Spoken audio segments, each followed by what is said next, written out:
So welcome everyone, welcome to this revision session of bank audit for your CA final exams. जितने भी topics आपके bank audit के from your ICS study material उनको हमने comprehensively cover किया है in this revision and I am sure जब आप इस रिवीजन को कंप्लीट करोगे आपको मिल जाएगा ढेर सारा कॉन्फिडेंस। इस रिवीजन को करते वक्त ध्यान से ये चीज फोकस करके चलना, जैसे जैसे मैं टॉपिक्स आपको रिवाइज करा रहा हूं साथ साथ आप भी चीजों को अच्छे से रिवाइज कर रहे हैं, रिकॉल कर रहे हैं और आगे आगे गो थ्रू कर रहे हैं। जरूरत पड़े तो आप बीच में वीडियो को पॉज करके भी टॉपिक्स पे कंफर्ट ले सकते हो और धीरे धीरे आगे बढ़ सकते हो। You getting the point or not? Yes sir. कोशिश करना वन शॉट में ही आप पूरा का पूरा बैंक ऑडिट एकदम अच्छे से कर लो, पूरा कॉन्फिडेंस पालो सारे टॉपिक्स पे, बिकॉज ये एक ऐसा टॉपिक है जहां पे डिस्क्रिप्टिव क्वेश्चन आने के तो चांसेस हैं ही, कहीं ना कहीं ऐसे आपसे इस चैप्टर में 2 एमसीक्यू पूछ सकता है। तो हर एमसीक्यू 2 नंबर का आता है तो कम से कम 4 नंबर के एमसीक्यू और 4 से 5 नंबर के डिस्क्रिप्टिव, तो अराउंड 8 to 9 मार्क्स का इससे आपके एग्जाम में क्वेश्चन आ सकता है। So make sure you are studying very properly this topic, एकदम अच्छे से आप सारी चीजों को कवर कर रहे हैं and you are scoring really really good marks in this chapter. चलो रिवीजन के साथ शुरू करते हैं। मेक श्योर आप वीडियो पे अपनी अटेंडेंस लगा दें, वीडियो को लाइक करके, ताकि बाकी सीए फाइनल स्टूडेंट्स तक भी पहुंच सके। चलो जी शुरू हो जाओ। सो आज हमने स्टार्ट किया एक बहुत ही प्यारा टॉपिक, बहुत ही प्यारा चैप्टर जिसका नाम है बैंक ऑडिट। अब बैंक ऑडिट में सबसे पहले बताओ सर स्पेशल क्या है? What is so special about bank audit? तो यही सवाल आईसीआई भी आपसे पूछता है 4 से 5 नंबर में। What are the special audit consideration in case of bank audit? तो ये कहते हैं there is a particular nature of risk, एक पर्टिकुलर नेचर ऑफ रिस्क है which is associated with the transactions in bank. ठीक है sir. अब क्या रिस्क है? ये कहता है आज की डेट में हर छोटे बच्चे के पास हर छोटी ट्रांजैक्शन के लिए फोन है, उस फोन से वो यूपीआई की ट्रांजैक्शन करता रहता है, तो एक शॉर्ट पीरियड ऑफ टाइम में there is a significant exposure, large number of transactions which get accumulated with the bank. तो सबसे पहले आएगा particular nature of risk, वो क्या है? There is a significant exposure in a short period of time. अब ये क्यों हो रहा है? Because of IT evolution, because of evolution of the technology and services through net and mobile banking. ठीक है सर। अब जब से नेट और मोबाइल बैंकिंग आया, नई नई सर्विसेज आ गई हैं, कोई यूपीआई आ गया है, कोई लॉकर फैसिलिटीज आ गई है, डीमैट अकाउंट्स भी आजकल बैंक के साथ खोल रखे हैं। तो ये कह रहे हैं तेजी से नए नए प्रोडक्ट्स और सर्विसेज आते जा रहे हैं, तेजी से नए नए प्रोडक्ट्स और सर्विसेज आ रहे हैं, और जिस तेजी से नए प्रोडक्ट्स और सर्विसेज आ रहे हैं उस तेजी से अकाउंटिंग और ऑडिटिंग प्रैक्टिसेस इवॉल्व नहीं हो रही। So there is the development of new products और services which is not matched by the concurrent development of accounting and auditing practices. तो 4 पॉइंट्स क्या हो गए? मैंने कहा सबसे स्पेशल बात है particular nature of risk. Risk क्या है? छोटे से टाइम में बहुत ज्यादा exposure, significant exposure in a very less period of time. क्यों? Because of evolution of technology, net and mobile banking आ चुकी है। ठीक है सर। अब अगर ये आ गई है तो इससे क्या हो रहा है? नए प्रोडक्ट्स और सर्विसेज आ रहे हैं, बट जिस तेजी से नए प्रोडक्ट्स और सर्विसेज आ रहे हैं they are not matched by the concurrent development of the accounting and auditing practices. जब ये सारी की सारी चीजें हो गई है तो हमारा मेन फोकस किस पे जा रहा है? आईटी पे। So it is saying banks are heavily dependent on the IT to process the transaction. तो ये 5 पॉइंट्स आपने इस तरह से कवर करके चलने हैं। फिर सर इसके बाद हमने एक छोटे छोटे क्यूट से टॉपिक्स कवर करे थे, बताओ क्या क्या। फिर हमने बात की थी कौन कौन से लॉज है जो बैंक्स पे लगते हैं। तो कोई कंपनीज एक्ट हो गया अगर बैंकिंग कंपनी है, एसबीआई है तो इसके ऊपर एसबीआई एक्ट 1955, आरबीआई का एक्ट लगेगा 1934, banking regulation act 1949, prevention of money laundering act लगता है क्योंकि कई लोग मनी लॉन्ड्रिंग एक्टिविटीज बैंक के थ्रू करते हैं तो उस सबको बचाना है, तो prevention of money laundering act 2002 और इंफॉर्मेशन टेक्नोलॉजी एक्ट 2000। अब सर जब मुझे अपॉइंटमेंट लेटर मिलेगा तो उसमें क्या क्या आएगा? तो एक बात ध्यान रखना, बैंक के केस में 2 तरह के ऑडिटर होते हैं, एक तो हेड ऑफिस के ऑडिटर, एक ब्रांच के ऑडिटर। जो हेड ऑफिस के ऑडिटर उनको बोलते हैं एससीए, स्टैट्यूटरी सेंट्रल ऑडिटर। जो ब्रांच के ऑडिटर्स है उनको बोलते हैं एसबीए, स्टैट्यूटरी ब्रांच के ऑडिटर। Easy sir. अब इसमें क्या होता है सर? जनरली 4 और मोर सीए फर्म्स को अपॉइंट किया जाता है as a statutory central auditor. तो इनके अपॉइंटमेंट लेटर में क्या होगा? कब तक का इनका पीरियड ऑफ अपॉइंटमेंट है, बाकी ऑडिटर्स की इंफॉर्मेशन होगी। सर बाकी ऑडिटर्स की इंफॉर्मेशन मतलब पहले वाले और साथ वाले, पहले वाले और साथ वाले, क्योंकि 4 और मोर ऑडिटर्स है तो जॉइंट ऑडिट होगा, तो आपको अदर सेंट्रल ऑडिटर्स का भी पता होना चाहिए, पहले प्रीवियस ऑडिटर्स का भी पता होना चाहिए। Got it sir. अब जब जॉइंट ऑडिट है तो ऐसे 299 का तड़का लग जाएगा। सर ऐसे 299 का तड़का यानी यहां पे अब डिवीजन ऑफ वर्क भी होगा और उसके बेसिस पे इनका स्कोप ऑफ वर्क भी डिसाइड होगा। तो अगले 2 पॉइंट्स इसी से मिल जाएंगे, statement of division of work, review किस तरह से करेंगे एंड किस तरह से रिपोर्टिंग करके चलनी है। एंड देन इनका स्कोप ऑफ असाइनमेंट क्या है? इनको कुछ स्पेशल सर्टिफिकेट्स और रिपोर्ट्स वगैरह भी देने हैं। यही स्पेशल सर्टिफिकेट्स और रिपोर्ट्स हम आगे इस चैप्टर में कवर करके चलते हैं। तो यही कुछ 4-5 बातें बस आप फोकस करके चलना। अभी तक ये क्वेश्चन आईसीआई ने पूछा नहीं है, but yes it may be asked in the exam. तो period of appointment, about the other auditors, जो आपके अदर सेंट्रल ऑडिटर्स है और प्रीवियस ऑडिटर है। सेंट्रल ऑडिटर्स आ गए, जॉइंट ऑडिट तो होगा, डिवीजन ऑफ वर्क और स्कोप ऑफ वर्क। ये आपके बेसिक पॉइंट्स आप कवर करके चलेंगे। Got it sir. बाकी 2 पॉइंट्स रीड कर लेना कि क्या क्या प्रोसीजर्स है जिनको फॉलो करके असाइनमेंट एक्सेप्ट करना है, प्लस ऑडिट कर रहे तो फीस भी मिलेगी, तो फीस के बारे में लिखा होगा, जो आपकी रिइंबर्समेंट्स होती है ट्रैवल वगैरह की, those information will also be stated in your appointment letter. फिर हमने सर एक एमसीक्यू रिलेटेड टॉपिक डिस्कस किया, who is the authority that appoints the auditor. तो अगर कोई बैंकिंग कंपनी है तो जैसे एक कंपनी में होता है शेयर होल्डर्स अपॉइंट करते हैं एजीएम में, वही होगा। बट अगर ये नेशनलाइज बैंक है, गवर्नमेंट बैंक है, तो इसमें अपॉइंट करते हैं board of directors. So appointed by the bank acting through the board of director. दोनों ही केसेस में एक चीज आएगी सर, क्या? आरबीआई का अप्रूवल। आरबीआई का अप्रूवल लेना जरूरी है। But if it is a government company, यानी अगर ये एसबीआई है, तो अपॉइंट कौन करता है? जैसे हर गवर्नमेंट कंपनी में होता है CNAG, controller and auditor general of India. अब CNAG बड़ा आदमी है या छोटा आदमी? सर बड़ा आदमी है। तो जो बड़े लोग होते हैं वो अप्रूवल नहीं, कंसल्टेशन लेते हैं। He will take the consultation of the central government. अब बात करते हैं regional rural bank. Regional rural bank में बोलो रूरल एरियाज में जाना बड़ा टफ काम है, रूरल एरियाज में जाना बड़ा टफ काम है, तो ये खुद ही अपॉइंट कर लेते हैं। अब रूरल बैंक छोटे बैंक है, बड़े बैंक? छोटे बैंक है। क्योंकि ये छोटे बैंक है तो यहां पे क्या आएगा? Approval of the central government. क्या ये बेसिक बात क्लियर है? क्लियर है सर। एक पेज डन डनाडन डन। अब आ जाओ नेक्स्ट टॉपिक पे। ये कहता है कंडक्ट ऑफ ऑडिट। हम ऑडिट कंडक्ट कैसे करेंगे? तो मेरे को बताओ, ऑडिट हमें कंडक्ट करना है या कोई हमको गाइड करेगा? सर हमारा दोस्त आदित्य, और आदित्य को हम प्यार से क्या बोलते हैं? आदि। तो हम बोलेंगे आदि तुसी प्लानिंग टीम बताओ। आदि तुसी प्लानिंग टीम बताओ। सर आदि तुसी प्लानिंग टीम बताओ मतलब A for acceptance and continuance. जब भी हम बैंक ऑडिट एक्सेप्ट और कंटिन्यू करेंगे तो हम इसकी ऑडिट रिस्क, इसकी एंगेजमेंट रिस्क देखेंगे। जनरली हम क्या देखते थे? सेकी। जब हमने SQC1 और SA220 पढ़ा तो हमने क्या देख के ऑडिट एक्सेप्ट किया था? सेकी देख के। सेकी का क्या मतलब था? सिग्निफिकेंट मैटर्स, एथिकल रिक्वायरमेंट्स, कि हमारी फर्म एथिकल रिक्वायरमेंट से कंप्लाई कर पाएगी, इंडिपेंडेंट रह पाएगी। CCTR, competence, capabilities, time and resources, and I for integrity of the client. तो जनरली हम ये देखते थे, बट बैंक के केस में हमने क्या करा? एंगेजमेंट रिस्क देखी। डी का मतलब था डिक्लेरेशन ऑफ इंडेटनेस। क्या मैं और मेरा कोई फैमिली मेंबर, अब यहां पे टेंशन मत लेना सर फैमिली मेंबर क्या होता है, ठीक है? कोई पूछ रहा है तुमसे, नहीं, तो यहां पे बस इतना सा लिखा है कि यू और योर फैमिली मेंबर, क्या आपकी कोई credit facility with this bank और एनी अदर बैंक जिसमें आप विलफुल डिफॉल्टर डिक्लेयर हो चुके हो। तो अगर ऐसा कोई केस है विलफुल डिफॉल्टर वाला, तो वो आपको बैंक को बताना पड़ेगा, डिक्लेयर करना पड़ेगा। आई का मतलब क्या था? Internal assignment. अगर मैं बैंक का इंटरनल ऑडिट कर रहा हूं तो मैं स्टैट्यूटरी ऑडिट नहीं कर सकता, ऑब्वियस सी बात है। यही बात हमने प्रोफेशनल एथिक्स में भी सीखी थी। सो आदि तो हो गया। तो सी का क्या मतलब है? Terms of engagement as per SA 210। C का मतलब है communication with the previous auditor. किसने सिखाया था? Clause 8 communicate. क्लॉज 8 कम्युनिकेट यानी हमको कम्युनिकेट करना पड़ता है the previous auditor who was a chartered accountant as per clause 8 part 1 of your first schedule to CA act 1949। Planning team बताओ मतलब audit planning is nothing but the nature, timing and extent of audit procedure, वो यहां पे आ जाएगा। Team मतलब हमारी team में काबिल लोग होने चाहिए, नालायक नहीं। Qualified and experience people who will perform the engagement. So initial considerations are very easy. आदि तुसी प्लानिंग टीम बताओ। Acceptance and continuance, declaration of indebtedness, internal assignments अगर है तो ऑडिट एक्सेप्ट नहीं करना, terms of engagement, communication with the previous auditor and audit planning और engagement team की बात यहां पे होके चलेगी। फिर आते हैं सर कुछ basic points. Understand the entity and it's environment including internal control. किसने सिखाया? SA 315 में। अब एंटिटी की जगह वर्ड लिख दो bank. Understand the banks accounting process. अब अगला हाईफाई टॉपिक जो ICAI 4 से 5 नंबर में पूछता है वो क्या है? Understand the risk management process. तो सबसे पहले मुझे बताओ रिस्क मैनेजमेंट प्रोसेस में क्या आते हैं? रिस्क और कंट्रोल्स। रिस्क और कंट्रोल्स, तो इसके फ्लो चार्ट पे आ जाओ फटाफट मेरे साथ। ये कहता है सबसे पहले तो हम सेकंड पॉइंट से स्टार्ट करेंगे, फर्स्ट पॉइंट पे लास्ट में आएंगे।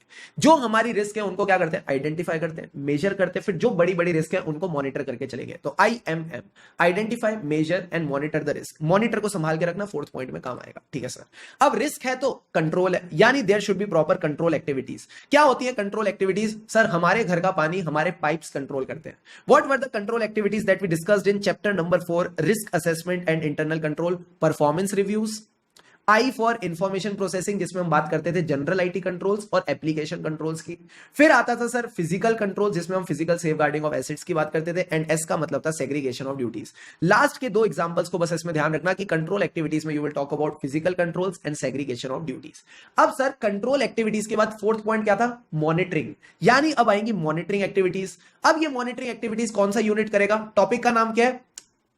Risk management process. तो रिस्क मैनेजमेंट यूनिट इसको मॉनिटर करके चलेगा।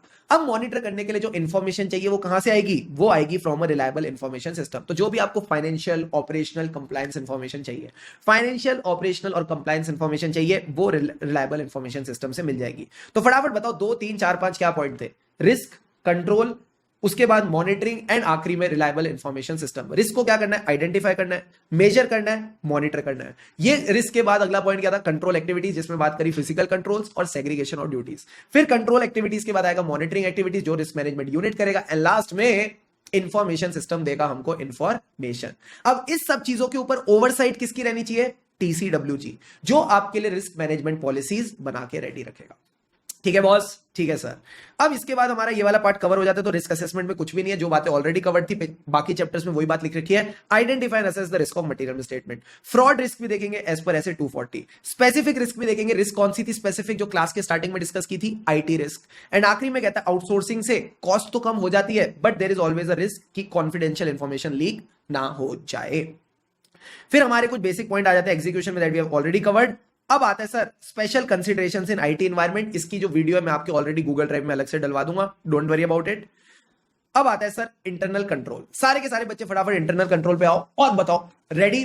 Ready sir. जनरली क्या क्या इंटरनल कंट्रोल्स होने चाहिए? सर जनरली जॉब रोटेशन होनी चाहिए, इंटरनल चेक होना चाहिए। कम ऑन, जॉब रोटेशन होनी चाहिए, इंटरनल चेक होना चाहिए। जॉब रोटेशन मतलब जो स्टाफ है in one position they should be shifted to another. ठीक है सर, विदाउट प्रायर नोटिस। पहले से नोटिस दोगे तो वो गड़बड़ करके जाएगा, तो विदाउट प्रायर नोटिस आप उनको शिफ्ट कर दो। ठीक है सर। दूसरी चीज क्या करनी है? सेग्रीगेशन ऑफ इंटरनल चेक होना चाहिए। इंटरनल चेक होना यानी एक बंदे का काम दूसरा चेक करे, ताकि ये बंदा कोई भी गड़बड़ करने से पहले 100 बार सोचे। फिर 3 बातें हमने डिस्कस की थी स्टेशनरी और फॉर्म्स वाली। सर स्टेशनरी और फॉर्म्स यानी जो भी बैंक फॉर्म्स है वो इन द कस्टडी रहने चाहिए of a responsible officer. And दूसरा ऑफिसर चेक करेगा किस तरह से स्टेशनरी इशू हो रही है और किस तरह से इसका स्टॉक पड़ा हुआ है। ठीक है, ये एक बेसिक बात आपने ध्यान में रख के चलनी है। ठीक है सर। अब ये कह रहे हैं जो भी आपके पास मेल्स आती हैं, मेल्स आती यानी कोई डिमांड ड्राफ्ट आ गया, कोई चेक वगैरह आ गया, तो जो भी मेल्स वगैरह आएंगी उस पे जो भी लेटर्स और एडवाइजेस होंगे उसके सिग्नेचर चेक करेगा जिसके पास सिग्नेचर बुक है। अब सर सिग्नेचर बुक किसके पास रहती है? वो भी रिस्पॉन्सिबल और ऑथोराइज्ड ऑफिसर के पास रहती है। तो 3 पॉइंट ध्यान रखना। सबसे पहले जो फॉर्म्स की स्टेशनरी है वो एक पर्सन के पास रहेगी। दूसरा पर्सन चेक करेगा किस तरह से स्टेशनरी का इन्वेंट्री और किस तरह से स्टेशनरी इशू हो रही है। जो भी मेरे पास मेल्स आती है, एडवाइसेस आती है, लेटर्स आते हैं, वो कौन ओपन करेगा? कोई पियोन ओपन कर सकता है? नहीं। हमने इसके ऊपर क्वेश्चन भी किया क्वेश्चन बैंक में, कोई पियोन ओपन नहीं कर सकता, कोई रिस्पॉन्सिबल ऑफिसर ओपन करेगा। और उसके ऊपर सिग्नेचर भी वही चेक करेगा जिसके पास सिग्नेचर बुक है। अब सिग्नेचर बुक किसके पास है? जिसके पास अथॉरिटी और रिस्पॉन्सिबिलिटी है, यानी रिस्पॉन्सिबल और ऑफिसर जिसके पास हमने अथॉरिटी दे रखी है। ठीक है, ठीक है सर, ऑथोराइज्ड ऑफिसर। लास्ट के 2 बेसिक पॉइंट बड़े सिंपल थे कि इंश्योरेंस ले लो, जो भी आपको लगता है लॉसेस हो सकते हैं, कोई loss due to fire, natural calamity या एम्प्लॉय इनफिडेलिटी, यानी अगर एम्प्लॉय की नियत ही खराब हो गई, अगर एम्प्लॉय की नियत खराब हो गई, उसने कोई चोरी वगैरह करी, तो उसके आप इंश्योरेंस ले सकते हो। एंड लास्ट में हमने पॉइंट पढ़ा धप्पा। धप्पा मतलब सरप्राइज चेक्स होते रहने चाहिए by the head office in all the branches bye the internal audit department. बच्चे ने एकदम सही बताया, प्रेम प्राण वाला जो क्वेश्चन था उसमें हमने ये टॉपिक पॉइंट्स को डिस्कस किया था। अब सर कैश की बात कर लेते हैं। जो भी कैश होगी क्या वो एक बंदे के पास रहेगी या joint custody? Sir it will be under the joint custody of 2 responsible officer. तीसरा बंदा क्या करेगा? वो इसको वेरीफाई करेगा, यानी डेली इसको टेस्ट चेक बेसिस पे देखेगा एंड फुल काउंटिंग करेगा ओकेजनली। अब सारे बच्चे बोलो 3-3 लोग इकट्ठे हो गए, अलग अलग करो। 3-3 लोग इकट्ठे हो गए, अलग अलग करो, यानी सेग्रीगेशन ऑफ ड्यूटीज। यानी जिसके पास कैश की कस्टडी है वो अकाउंटिंग नहीं कर सकता, उसके पास लेजर्स का एक्सेस नहीं होना चाहिए, यानी कस्टमर के लेजर का, या फिर आप बोल दो कैश बुक का एक्सेस नहीं होना चाहिए। तो देखो क्या कहता है, it should be in the joint custody of 2 responsible officer. तीसरा इसको चेक करेगा। एंड जब इतने सारे लोग इकट्ठे हो गए तो सेग्रीगेशन ऑफ ड्यूटीज का एग्जांपल डाल दो, यानी जो बंदा कैश की कस्टडी लेके बैठा है, कैशियर, इसके पास कस्टमर लेजर और कैश बुक का एक्सेस नहीं होना चाहिए। लास्ट के 2 पॉइंट्स क्या थे? पेमेंट्स वाले। जो कैश की पेमेंट्स है वो तभी होंगी जब ऑथोराइज हो चुकी हैं, जब वो पास हो चुकी है पेमेंट के लिए। ठीक है सर। दूसरा कहता है जो हाई वैल्यू पेमेंट्स हैं उसको हायर ऑफिसर चेक करेगा। कम ऑन, जो हाई वैल्यू पेमेंट्स है उसको एक हायर ऑफिसर चेक करके चलेगा।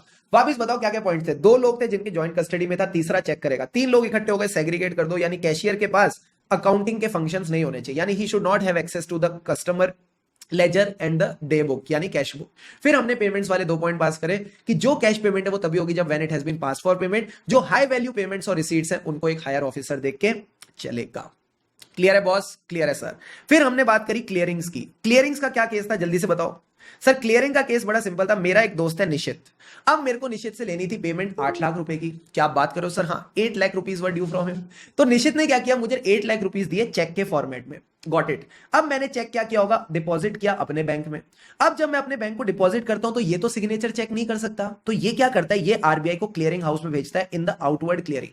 ये चेक की फोटो खींच के आउटवर्ड क्लियरिंग में आरबीआई के क्लियरिंग हाउस को भेज देता है। बात समझ में आती है? समझ में आती है सर।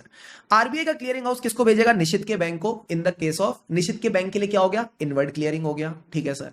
अब ये कहता है जब भी आपके पास ऐसा कोई चेक आता है जिसकी वैल्यू 5 लाख एंड अबव है, तो आप कस्टमर से वेरीफाई करोगे, आप निश्चित से वेरीफाई करोगे क्या तुमने शुभम को ऐसा चेक दिया है जिसमें तुमने 5 लाख एंड अबव का कोई चेक दिया, तो वो कॉल और ईमेल से वेरीफाई करेगा। प्लस इसको साइन और इन्फॉर्मेशन भी वेरीफाई कर लेनी चाहिए, क्योंकि अगर इसने वेरीफाई नहीं करे तो it will be the liability of the HDFC bank. अब सर मानो खुदा ना खास्ता ये चेक किसी दिन रिजेक्ट हो जाए, अगर ये चेक रिजेक्ट हो जाएगा तो आईसीआईसीआई बैंक का काम है कि या तो वो मुझे रिटर्न करे मेरे एड्रेस पे, या वो मुझे इंटीमेट करे कि खुद आके ले जाओ। तो यही बातें यहां लिखी है। सबसे पहले चेक ट्रंकेशन सिस्टम क्या होता है, इसमें electronic image of the cheque is transmitted to the paying branch through the clearing house. Clearing house के थ्रू मैंने एचडीएफसी को फोटो भेज दी, इसमें रेलिवेंट इंफॉर्मेशन जाएगी, एमआईसीआर बैंड वगैरह क्या है, डेट ऑफ प्रेजेंटेशन क्या है, प्रेजेंटिंग बैंक क्या है, ये सारी इंफॉर्मेशन चली जाती है। तो पहले एक इंसान लेके जाता था, तो जो इंसान की कॉस्ट वगैरह होती थी अब वो सब हमने मिटिगेट कर दी। ठीक है सर। अब अगर ये चेक की वैल्यू 5 लाख एंड अबव है तो इसके केस में निश्चित को इन्फॉर्म करना जरूरी है थ्रू कॉल और ईमेल। प्लस ऑडिटर का काम है कि वो चेक करे कि जो बैंक है इसने साइन ऑफ ड्रॉअर वगैरह चेक किया है, बिकॉज अगर नहीं चेक किया तो पेइंग ब्रांच की, पेइंग बैंक की लायबिलिटी होती है कि वो फिर इस केस में लायबल रहेगा। एंड लास्ट में सर हमने कौन सा पॉइंट डिस्कस किया, लास्ट में हमने डिस्कस किया कि जो भी अनपेड चेक्स हैं in the outward clearing, outward clearing मतलब आईसीआईसीआई के केस में जो भी अनपेड चेक्स हैं in the outward clearing they should be either return to the customer at their address. Got it sir. If they can't be return तो आप customer को बोलो खुद आके ले जाओ, यानी intimate the customer to collect the same from the bank branch. तो ये आपका एक छोटा सा समरी यहां पे हो गया। क्लियर है? क्लियर है sir. Then we discussed bills for collection. Bills for collection में हमें कौन सा एग्जांपल ध्यान रखना है, इंपोर्टर और एक्सपोर्टर वाला। सर इंपोर्टर और एक्सपोर्टर में कुछ नहीं होता, मैंने कहा एक्सपोर्टर ने गुड्स भेजे, अब इंपोर्टर को चाहिए पेमेंट, इंपोर्टर को गुड्स चाहिए और एक्सपोर्टर को चाहिए पेमेंट। बट क्या इंपोर्टर गुड्स को ले सकता है जब तक इसके पास डॉक्यूमेंट्स नहीं है? मैंने कहा नहीं, नहीं ले सकता। तो एक्सपोर्टर क्या करता है, जो इसके टाइटल के डॉक्यूमेंट्स होते हैं और बिल्स फॉर कलेक्शन है वो अपने बैंक को देता है। इस बैंक की, इंपोर्टर की कंट्री में कोई ना कोई ब्रांच और एजेंट रहेगा, तो ये क्या करता है, ये बैंक एजेंट और ब्रांच को डॉक्यूमेंट्स भेजता है along with the bills for collection। अब ये ब्रांच क्या करेगी, ये इस इंपोर्टर को डॉक्यूमेंट्स देगी ताकि ये गुड्स उठा सके, ठीक है, कस्टम से गुड्स निकलवा सके, और इंपोर्टर इसको पेमेंट कर देगा। जैसे ही इसको पेमेंट कर देगा एक्सपोर्टर का अकाउंट क्रेडिटेड, एक्सपोर्टर का अकाउंट क्रेडिटेड। अब इसमें एक स्पेशल केस था सर, क्या, अगर कोई बिल्स फॉर कलेक्शन आउटस्टैंडिंग है एट द ईयर एंड, अगर कोई ईयर एंड पे बिल्स फॉर कलेक्शन आउटस्टैंडिंग है तो इस केस में कौन रिवर्सल मारेगा, ये वाला बैंक रिवर्सल मारेगा या एजेंट और ब्रांच? एजेंट और ब्रांच, जो रिसीविंग ब्रांच है, ये रिवर्सल मार के चलेगा। तो एक बार आओ अपनी किताब में देखो क्या कहता है। ये कहता है जब भी बिल्स फॉर कलेक्शन होंगे तो जो भी डॉक्यूमेंट्स आप रिसीव करोगे और आप बिल्स कलेक्ट करोगे उसको आप रजिस्टर में लिखोगे, ठीक है sir. At the time of dispatch, at the time of dispatch मतलब जब ये वाला बैंक इसको भेज रहा है तो ये क्या करेगा, ये डॉक्यूमेंट्स को सेंड करेगा विद द बिल्स। तो डॉक्यूमेंट्स और बिल्स दोनों साथ में भेजेगा, ठीक है सर। अकाउंट क्रेडिट तभी होगा जब बिल्स आर कलेक्टेड और advice is received from the bank branch और एजेंट जिसको हमने कलेक्शन के लिए भेजे थे। अब आखिरी में स्पेशल केस। स्पेशल केस क्या था, स्पेशल केस बड़ा ही सिंपल है कि अगर कोई bills for collection outstanding at the year and तो वो 2 बार बैलेंस शीट में नहीं आना चाहिए। टू अवॉइड द डुप्लीकेशन, जो रिसीविंग ब्रांच है उसको एंट्रीज रिवर्स करनी पड़ेंगी for closing purpose. Got it sir. फिर हमने एक छोटा सा टॉपिक डिस्कस किया था, बिल्स परचेज। बचपन से आप सीखते आ रहे हो bill discounting, bill discounting, bill discounting होता क्या है। तो जो भी अगर डेटर है लेट से 1 लाख रुपए का, इसमें से आप सबसे पहले सिक्योरिटी का मार्जिन लेस कर देते हो क्योंकि बैंक को डर लगता है कि कल को डिफॉल्ट कर गया तो मान लो इसने 20% सिक्योरिटी लेस करी, 80,000 बच गए। अब ये इस पे डिस्काउंटिंग चार्ज लगाएगा। अब डिस्काउंटिंग चार्ज किस पे लगाएगा, लेट्स अज्यूम इन्होंने लगा दिया डेटर की अमाउंट पे, ठीक है। तो 1 लाख रुपए पे 12% एक महीने के लिए कितना हो गया, 1,000 रुपए हो गया। क्या ये बेसिक बात समझ आती है? हाँ सर। अब मान लो ये जो आपका बिल डिस्काउंटिंग हुई, ये 15 मार्च को हुई, तो सर ये तो अगले फाइनेंशियल ईयर पे भी जा रहा है, ये तो अगले फाइनेंशियल ईयर पे भी जा रहा है क्योंकि तो 1 मंथ का ड्यू है। तो आपने क्या करना है, जो भी डिस्काउंटिंग इनकम है उसको अपोर्शन करना है between the 2 years. Between the 2 years आप इसको अपोर्शन करके चलोगे। तो सबसे पहले कहता है documents of title should be assign to the bank. Bank एक मार्जिन लेके चलेगा। बैंक मार्जिन क्यों लेके चल रहा है, क्योंकि उसको डर है कि कल को जाके डेटर डिफॉल्ट कर गया तो, और मान लो कल को डेटर डिफॉल्ट कर गया, if the bank is unable to collect it on the due date, तो क्या होगा, तो फिर ये स्टेप्स लेगा टू रिकवर द अमाउंट। फिर भी अगर अमाउंट रिकवर नहीं होती तो इररेगुलर अकाउंट बन जाएगा, हेड ऑफिस को बता दो। अब जो आपने डिस्काउंट कमाया है, it should be apportion between 2 years if it is outstanding at the year and, जो कि हमारा केस था। Bill was outstanding at the year and, तो जो भी इसका डिस्काउंट है आप इसको 2 सालों में अपोर्शन करके चलोगे। क्लियर है boss? Come on. Yes sir. एक बार और, डॉक्यूमेंट्स ऑफ टाइटल किसके नाम में आएंगे, बैंक के नाम में आएंगे। बैंक साथ ही साथ और क्या लेगा, सिक्योरिटी लेगा, क्योंकि उसको डर है कल को डेटर डिफॉल्ट कर गया। तो जो डर है वो सच भी हो जाता है, unable to collect on the due date, तो क्या होगा, तो सर इस केस में वो स्टेप्स लेगा to recover the amount. Clear है?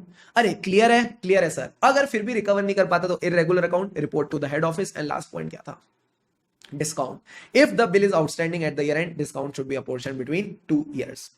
यहां तक हमने कवर किया था बिफोर द ब्रेक, ठीक है। अब आ जाओ लोन्स एंड एडवांसेस पे। क्या ये कोई हाई फाई चीज थी या बस हमको फ्लो में चलना था? सर बस फ्लो में चलो।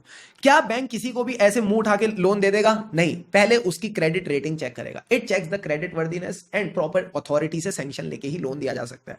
फिर इसकी पहले डॉक्यूमेंटेशन होती है, उसके बाद पैसा दिया जाता है। यानी कि पहले पैसा दे दिया ना, पहले पूरी डॉक्यूमेंटेशन होगी, जो लोन एग्रीमेंट है, जो लेटर ऑफ हाइपोथिकेशन है, ये सब चीजें प्रॉपर्ली की जाती है। फिर उसके बाद बैंक आपसे सिक्योरिटी भी लेगा। अब सिक्योरिटी में 3 चीजें होंगी, ऊपर भी डिस्कस की थी। एक तो मार्जिन होना चाहिए, जो सिक्योरिटी होगी वो बैंक के नेम में रजिस्टर्ड होगी, एंड जो भी बंदा रिसीव और रिटर्न कर रहा है वो रिस्पॉन्सिबल ऑफिसर होना चाहिए, RRR। जो बंदा सिक्योरिटी को रिसीव करेगा, रिटर्न करेगा, वो क्या होगा?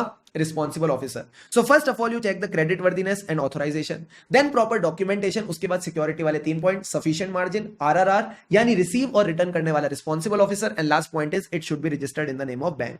फिर हमने एक स्पेशल पॉइंट डिस्कस किया था, क्या सारे अकाउंट्स ड्रॉइंग पावर और सैंक्शन लिमिट में होने चाहिए, बट हम एडिशनल लिमिट दे सकते हैं। कितनी? मैंने कहा कितनी मित्रों? 20%। 20% की एडिशनल लिमिट दे सकते हैं, मैक्सिमम 90 डेज के लिए, क्योंकि बैंक्स के केस में 90 डेज बाद एनपीए हो जाता है, तो इनको 90 डेज से बहुत डर लगता है, तो कहते हैं मैक्सिमम 90 डेज के लिए 20% की एडिशनल लिमिट दे देंगे। फिर हमने एक छोटी सी डिस्कशन की थी कि ड्रॉइंग पावर और सैंक्शन लिमिट में क्या फर्क होता है। Sanction limit is the overall limit, जो आपकी past history, credit history, net worth, income सबको देख के एक बैंक बनाता है।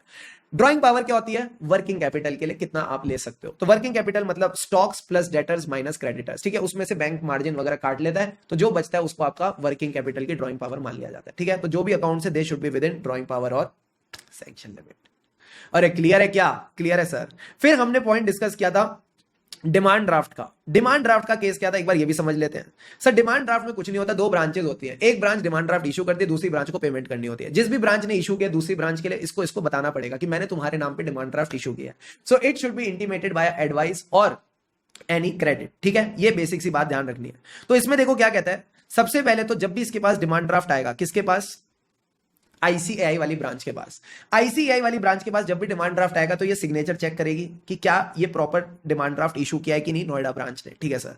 फिर जो भी डिमांड ड्राफ्ट सोल्ड या इशू करेगा, कौन इशू कर रहा था हमारे केस में? नोएडा ब्रांच। इसको कंफर्म करना है बाया एडवाइस और क्रेडिट, बट अगर इसको कंफर्मेशन नहीं मिली तो फिर ये रीजंस कंसीडर करेगा। इन 3 पॉइंट्स को बस रीड करना है, that's all that you need to do. अब आते हैं credit card operations, very very important है। जागो। हाँ सर, क्रेडिट कार्ड ऑपरेशंस में क्या होता है? अगेन फ्लो में चलेंगे। क्या क्रेडिट कार्ड आसमान से टपकता है? मैंने कहा नहीं, पहले अप्लाई करना पड़ता है, पहले अप्लाई करना पड़ता है, यानी there should be effective screening of the application. अब जब क्रेडिट कार्ड इशू होगा, स्टोरेज होगा, उस पर भी कंट्रोल्स होने चाहिए। अब मेरे पास क्रेडिट कार्ड आ गया, मैं कहां गया? मैकडोनल्ड्स। मैं गया मैकडोनल्ड, मैंने वहां पे जाके स्वाइप किया। जैसे ही स्वाइप किया मेरे पास फोन में मैसेज आ गया, क्यों? There was prompt reporting by the merchant of the settlement accepted. There was prompt reporting by the merchant of the settlement accepted. अब जो सेटलमेंट उसने एक्सेप्ट करी है, मर्चेंट को रिम्बर्स भी होनी चाहिए, मर्चेंट को पैसा तो मिलना चाहिए। So there will be reimbursement to the merchant by the credit card company. अब सर जब रीइंबर्समेंट होगी तो चार्ज किसको होगी? कस्टमर को। This reimbursement will be charge to the, अरे क्या कर रहे हो sir, this reimbursement will be charge to the customer. अब कस्टमर को पेमेंट कब करनी है? जब उसका स्टेटमेंट आएगा। Statement should be send regularly to the customer. Last point क्या था? अगर टाइम पे पेमेंट नहीं करी तो credit card company follow up करके चलेगी। तो यही पॉइंट्स हैं, effective screening of the application, storage and issue of the cards, prompt reporting by the merchant of the settlement accepted, फिर उनको रिइंबर्समेंट होगी, वही रिइंबर्समेंट कस्टमर को चार्ज होगी, उसके बाद स्टेटमेंट आएगा और फॉलो अप होता जाएगा। लास्ट टॉपिक जो आज हमने कवर किया, हे खुश हो गए सारे के सारे, SLR CRR। SLR CRR, SLR और CRR का क्या मतलब होता है? CRR का मतलब है cash reserve ratio, minimum fraction of the deposits जो हमको RBI के पास रखना पड़ता है। SLR का मतलब है जो लिक्विड एसेट्स हमको अपने पास रखने पड़ते हैं, cash, gold, approved securities of the government और other liquid assets. Got it sir. अब ऑडिटर क्या चेक करेगा? क्या क्या डिपॉजिट्स हैं, यानी current account, saving account, fix deposit. Bank audit में हम ये वर्ड यूज नहीं करते, हम बोलते हैं इसको डिमांड एंड टाइम लायबिलिटीज, ठीक है सर। और लिक्विड एसेट्स, ये 2 चीजें चेक करनी है। अब हमको चेक करना है verify the compliance with RBI instruction और गाइडलाइन। जो हमको वेरिफिकेशन करनी है वो कौन से डेज पे करनी है? Any 12 odd dates in different months. Different months में 12 ऑड डेट्स हम लेंगे रैंडमली, बट वो फ्राइडे नहीं होनी चाहिए। सर फ्राइडे क्यों नहीं होनी चाहिए? फ्राइडे को जाएंगे मूवी पे, फ्राइडे को जाएंगे मूवी पे, तो मैंने कहा फ्राइडे नहीं लेंगे, उसके अलावा कोई भी 12 ऑड डेट्स ले सकते हैं। क्लियर है? क्लियर है सर। फिर इसके बाद हम क्या करेंगे? हम उसको कॉल लगाएंगे ब्रांच के ऑडिटर को, ए ब्रांच ऑडिटर अपना ट्रायल बैलेंस भेज for the purpose of consolidation at the head office. कौन से दिन? फ्राइडे को तो होता ही है, तो फ्राइडे को तो हम लेंगे। उसके अलावा जो भी हमने डेट सेलेक्ट कर रखी है, साथ ही साथ हम एसएलआर कर रहे हैं यानी लिक्विडिटी देख रहे हैं, तो उसको बोलेंगे कैश बैलेंस भी चेक कर लेना। तो हमने ब्रांच के जितने भी फाइनेंशियल्स थे वो मंगाए for the purpose of consolidation, trial balance मंगाया फ्राइडेज को, और जो डेट्स हमने सेलेक्ट की थी साथ ही साथ उसको बोला कैश बैलेंस भी चेक कर लेना। अब आती है चेकिंग ऑफ डीटीएल। डीटीएल में था मसाला, बताओ जल्दी से, डीटीएल में से क्या क्या एक्सक्लूड करेंगे? PP Munni. Sir PP Munni का क्या मतलब था? पेड अप कैपिटल, लायबिलिटी का पार्ट नहीं है। जो लोन्स लिए बड़े बड़े बैंक से यानी refinancing from Exim bank, NABARD, SIDBI, वो सब भी इसका पार्ट नहीं है। पीपी का क्या मतलब था? अगला पी था पार्ट रिकवरीज, जो आपने प्रोविजन फॉर डाउटफुल डेट्स बना रखे हैं उसमें से जो रिकवरीज हो गई वो भी लायबिलिटीज का पार्ट नहीं है। अब मुन्नी का मतलब क्या था सर? मुन्नी का मतलब है एम फॉर मार्जिन, जो भी आपके पास मार्जिन आए for funded facilities like brokerage margin, वो भी इस तरह की लायबिलिटी का पार्ट नहीं होते। उन्नी का क्या मतलब है? अनएडजस्टेड डिपॉजिट्स और लायबिलिटीज जिनकी पेमेंट ऑलरेडी किसी ब्रांच ने कर दी, तो वो भी आपकी लायबिलिटी का पार्ट नहीं है। ठीक है सर। एंड लास्ट में था ई मतलब इंपोर्ट बिल्स। तो जो इंपोर्ट बिल्स थे जिनकी पेमेंट मुझे इंपोर्टर से आनी थी वो आ चुकी है, बट मैंने उनको सन्ड्री डिपॉजिट्स में रखा है बिकॉज फाइनल रेट्स पेंडिंग है। So even if the amount is received in INR but it has been kept in sundry deposits, क्यों? Final exchange rates are pending, तो वो भी हमारी लायबिलिटी का पार्ट नहीं बनेगी। तो आप बस ऐसे याद रखना, पीपी मुन्नी यानी सबसे पहले paid up capital, part recoveries from the provision for doubtful debts, margins for funded facilities, unadjusted deposits which are paid by other branches. For example किसी कस्टमर का डिविडेंड पे करना था, इंटरेस्ट पे करना था, वो किसी ब्रांच ने पे कर दिया। अरे तो जब पे कर दिया तो किस बात की लायबिलिटी भैया? एंड ई का मतलब है इंपोर्ट बिल्स की जो पेमेंट्स आ चुकी हैं बट फाइनल रेट्स पेंडिंग है, तो these are not a part of our liability. फिर हमारे कुछ तीन चीजें जो इंक्लूड होती हैं, जो ब्रांच एडजस्टमेंट अकाउंट में क्रेडिट बैलेंस है वो इंक्लूड हो जाएगा। दूसरा पॉइंट क्या था सर? दूसरा पॉइंट है नोस्ट्रो का एडवर्स बैलेंस। जो नोस्ट्रो का एडवर्स बैलेंस है यानी आप लायबिलिटी ओ करते हो टू द फॉरेन बैंक्स, वो भी इसका पार्ट बनेगा। एंड आखिरी में interest accrued but not due, that will also form part of the liability. एक छोटा सा टॉपिक आपके बैंक ऑडिट में दे रखा है सर, इसका नाम क्या है? Special considerations in IT environment. तो special considerations in IT environment अगर हमने टॉपिक की बात करें तो इसके अंदर तीन सब टॉपिक्स दे रखे हैं। सबसे पहले आईटी एनवायरनमेंट को समझने के लिए मुझे एज अ ऑडिटर क्या क्या चाहिए, तो ये कहता है information that is to be shared with the auditor. तो सबसे पहले बेसिक चीज, मुझे आईटी पॉलिसी जाननी है। I want to know the IT structure and the IT environment of the bank. तो ये कह रहा है आप लोगे overall IT policy, IT structure and you want to know about the IT environment of the bank. अब sir IT environment का क्या मतलब होता है? क्या एप्लीकेशंस ये यूज करते हैं, क्या नेटवर्क ये यूज करते हैं, ठीक है, किस तरह के डिवाइसेस ये यूज करते हैं, बेसिक बातें आप देखोगे। उसके बाद आपका फोकस जाएगा बाबा डेटा पे। सर डेटा का क्या मतलब है? सपोज फॉर एग्जांपल आज मैंने अपना फोन लिया और मैंने करी नेट बैंकिंग की ट्रांजैक्शन। तो जब मैं नेट बैंकिंग की ट्रांजैक्शन अपने फोन में करता हूं तो ये जो डेटा है ये बैंक तक कैसे पहुंचता है? किस तरह से बैंकिंग डेटा की जो ट्रांजैक्शन है, ये जो नेट बैंकिंग की ट्रांजैक्शन है, ये प्रोसेस कैसे होती है, और प्रोसेस होने के बाद जो डेटा है ये बैंक के सर्वर तक कैसे पहुंचता है? तो सबसे पहले आप समझोगे सर क्या? Data processing and interface. Interface मतलब मेरे फोन से बैंक के सिस्टम तक, मेरे फोन से बैंक के सिस्टम तक ये डेटा चल के कैसे जाता है, तो जो रास्ते से वो चल के जाता है उसको कहते हैं इंटरफेस। ओके सर, तो data processing and interface between the system, मेरे फोन और बैंक के सिस्टम के बीच में डेटा चलता कैसे। अब जब ये डेटा चल के जा रहा है तो कोई इसमें छेड़खानी तो नहीं कर रहा, या ये डेटा एकदम ऑनेस्ट है, डेटा में कोई दिक्कत नहीं है। सो हमको देखनी है डेटा की इंटीग्रिटी और डेटा की सिक्योरिटी। तो दो डेटा वाले पॉइंट ध्यान रखेंगे। तो सबसे पहले हो गया overall IT policy, then data के दो पॉइंट्स है। डेटा के दो पॉइंट क्या थे? Data processing and interface between the system. जब डेटा यहां से यहां जा रहा है कोई छेड़खानी ना करे, इसको क्या कहते हैं? Data integrity and data security. Data की सिक्योरिटी के लिए बैंक क्या लगाएगा? कंट्रोल्स। तो अगेन कंट्रोल्स के दो पॉइंट्स ध्यान रखना सर, क्या? एक तो इनके अकाउंटिंग कंट्रोल्स, अकाउंटिंग में भी फोकस किस पे करना है? कौन से खर्चे बुक हो रहे हैं, क्या ये जो खर्चे हैं ये ऑथोराइज्ड खर्चे बुक हो रहे हैं, ठीक है। Plus overdue identification. Sir overdue identification मतलब बैंक का काम है जब भी कोई अकाउंट स्टैंडर्ड से एनपीए बन जाए तो वो उसकी ठीक से क्लासिफिकेशन वगैरह करती चले। तो आपका काम क्या है एज अ ऑडिटर? समझना है क्या कंट्रोल्स हैं अकाउंटिंग को लेके। अकाउंटिंग में भी एक्सपेंस बुकिंग कैसे हो रही है, ओवरड्यू आइडेंटिफिकेशन कैसे हो रही है, ठीक है सर। ये तो बैंक का अंदर का मामला हो गया। कस्टमर्स के लिए क्या कंट्रोल्स लगाए हैं? तो कस्टमर मेरे जैसे क्या कर रहे हैं? नेट बैंकिंग कर रहे हैं। तो जो भी नेट बैंकिंग की प्रोडक्ट्स और सर्विसेज है उसके लिए क्या कंट्रोल्स है वो भी आप साथ साथ देख के चलोगे। क्या ये बात समझ आ रही है? हाँ सर। अब बैंक क्या करता है ना, बैंक अपनी रिपोर्ट्स जनरेट करता है। उन रिपोर्ट्स को जनरेट करके चेक करता है कि कंट्रोल्स ठीक से काम कर रहे हैं कि नहीं। तो इसमें आती है सर दो तरह की रिपोर्ट। एक आती है एमआईएस रिपोर्ट जिसको हम बोलते हैं मैनेजमेंट इंफॉर्मेशन सिस्टम रिपोर्ट। ये पीरियोडिक बेसिस पे जनरेट होती है यानी वीकली, मंथली, क्वार्टरली, इस तरह से पीरियोडिसिटी डिसाइड करते हैं। प्लस आती है एक्सेप्शन रिपोर्ट। एक्सेप्शन रिपोर्ट मतलब something which is an exception to the control. For example, आपका कंट्रोल था कि कभी भी मैं किसी को लोन दूंगा, कभी भी मैं किसी को एडवांस दूंगा तो मैं उसकी क्रेडिट वर्दीनेस चेक करूंगा, मैं उससे सिक्योरिटी लूंगा। तो क्या कोई ऐसा लोन है जो आपने एडवांस कर दिया बट आपने उससे सिक्योरिटी नहीं ली? तो अगर सिक्योरिटी लिए बिना लोन दे दिया तो इसको क्या कहते हैं? Exception. Exception to the control, तो एक्सेप्शन रिपोर्ट भी आप देख के चलोगे। तो अगर मैं आपको सीधी भाषा में बोलूं ना, कुछ ज्यादा दिक्कत है ही नहीं। सबसे पहले तो आईटी पॉलिसी, डेटा वाले 2 पॉइंट, कंट्रोल वाले 2 पॉइंट, रिपोर्ट के 2 point. Come on, IT policy, data वाले 2 पॉइंट, कंट्रोल वाले 2 पॉइंट, रिपोर्ट वाले 2 पॉइंट। डेटा के 2 पॉइंट क्या थे? डेटा की processing and interface between the system. जब डेटा यहां से यहां जा रहा है तो प्रोटेक्टेड होना चाहिए, डेटा की सिक्योरिटी, डेटा की इंटीग्रिटी। सिक्योरिटी के लिए मैंने क्या लगाए? कंट्रोल्स लगाए। कंट्रोल्स एक तो बैंक के अकाउंटिंग वाले, एक कस्टमर्स वाले। अकाउंटिंग वाले मतलब accounting, expense booking and overdue identification. Customers के लिए क्या कंट्रोल दिया? नेट बैंकिंग के products and services related control. And last में कंट्रोल्स ठीक से काम कर रहे हैं कि नहीं, इसके लिए मैनेजमेंट ने क्या जनरेट करी? रिपोर्ट्स, एमआईएस की रिपोर्ट्स और exception report. Done done done done done sir. इसके बाद मुझे एक बात बताओ, जो बैंक का आईटी एनवायरनमेंट है इसका रिव्यू कहां होता है? हेड ऑफिस लेवल पे होता है, ब्रांच लेवल पे? सर हेड ऑफिस लेवल पे।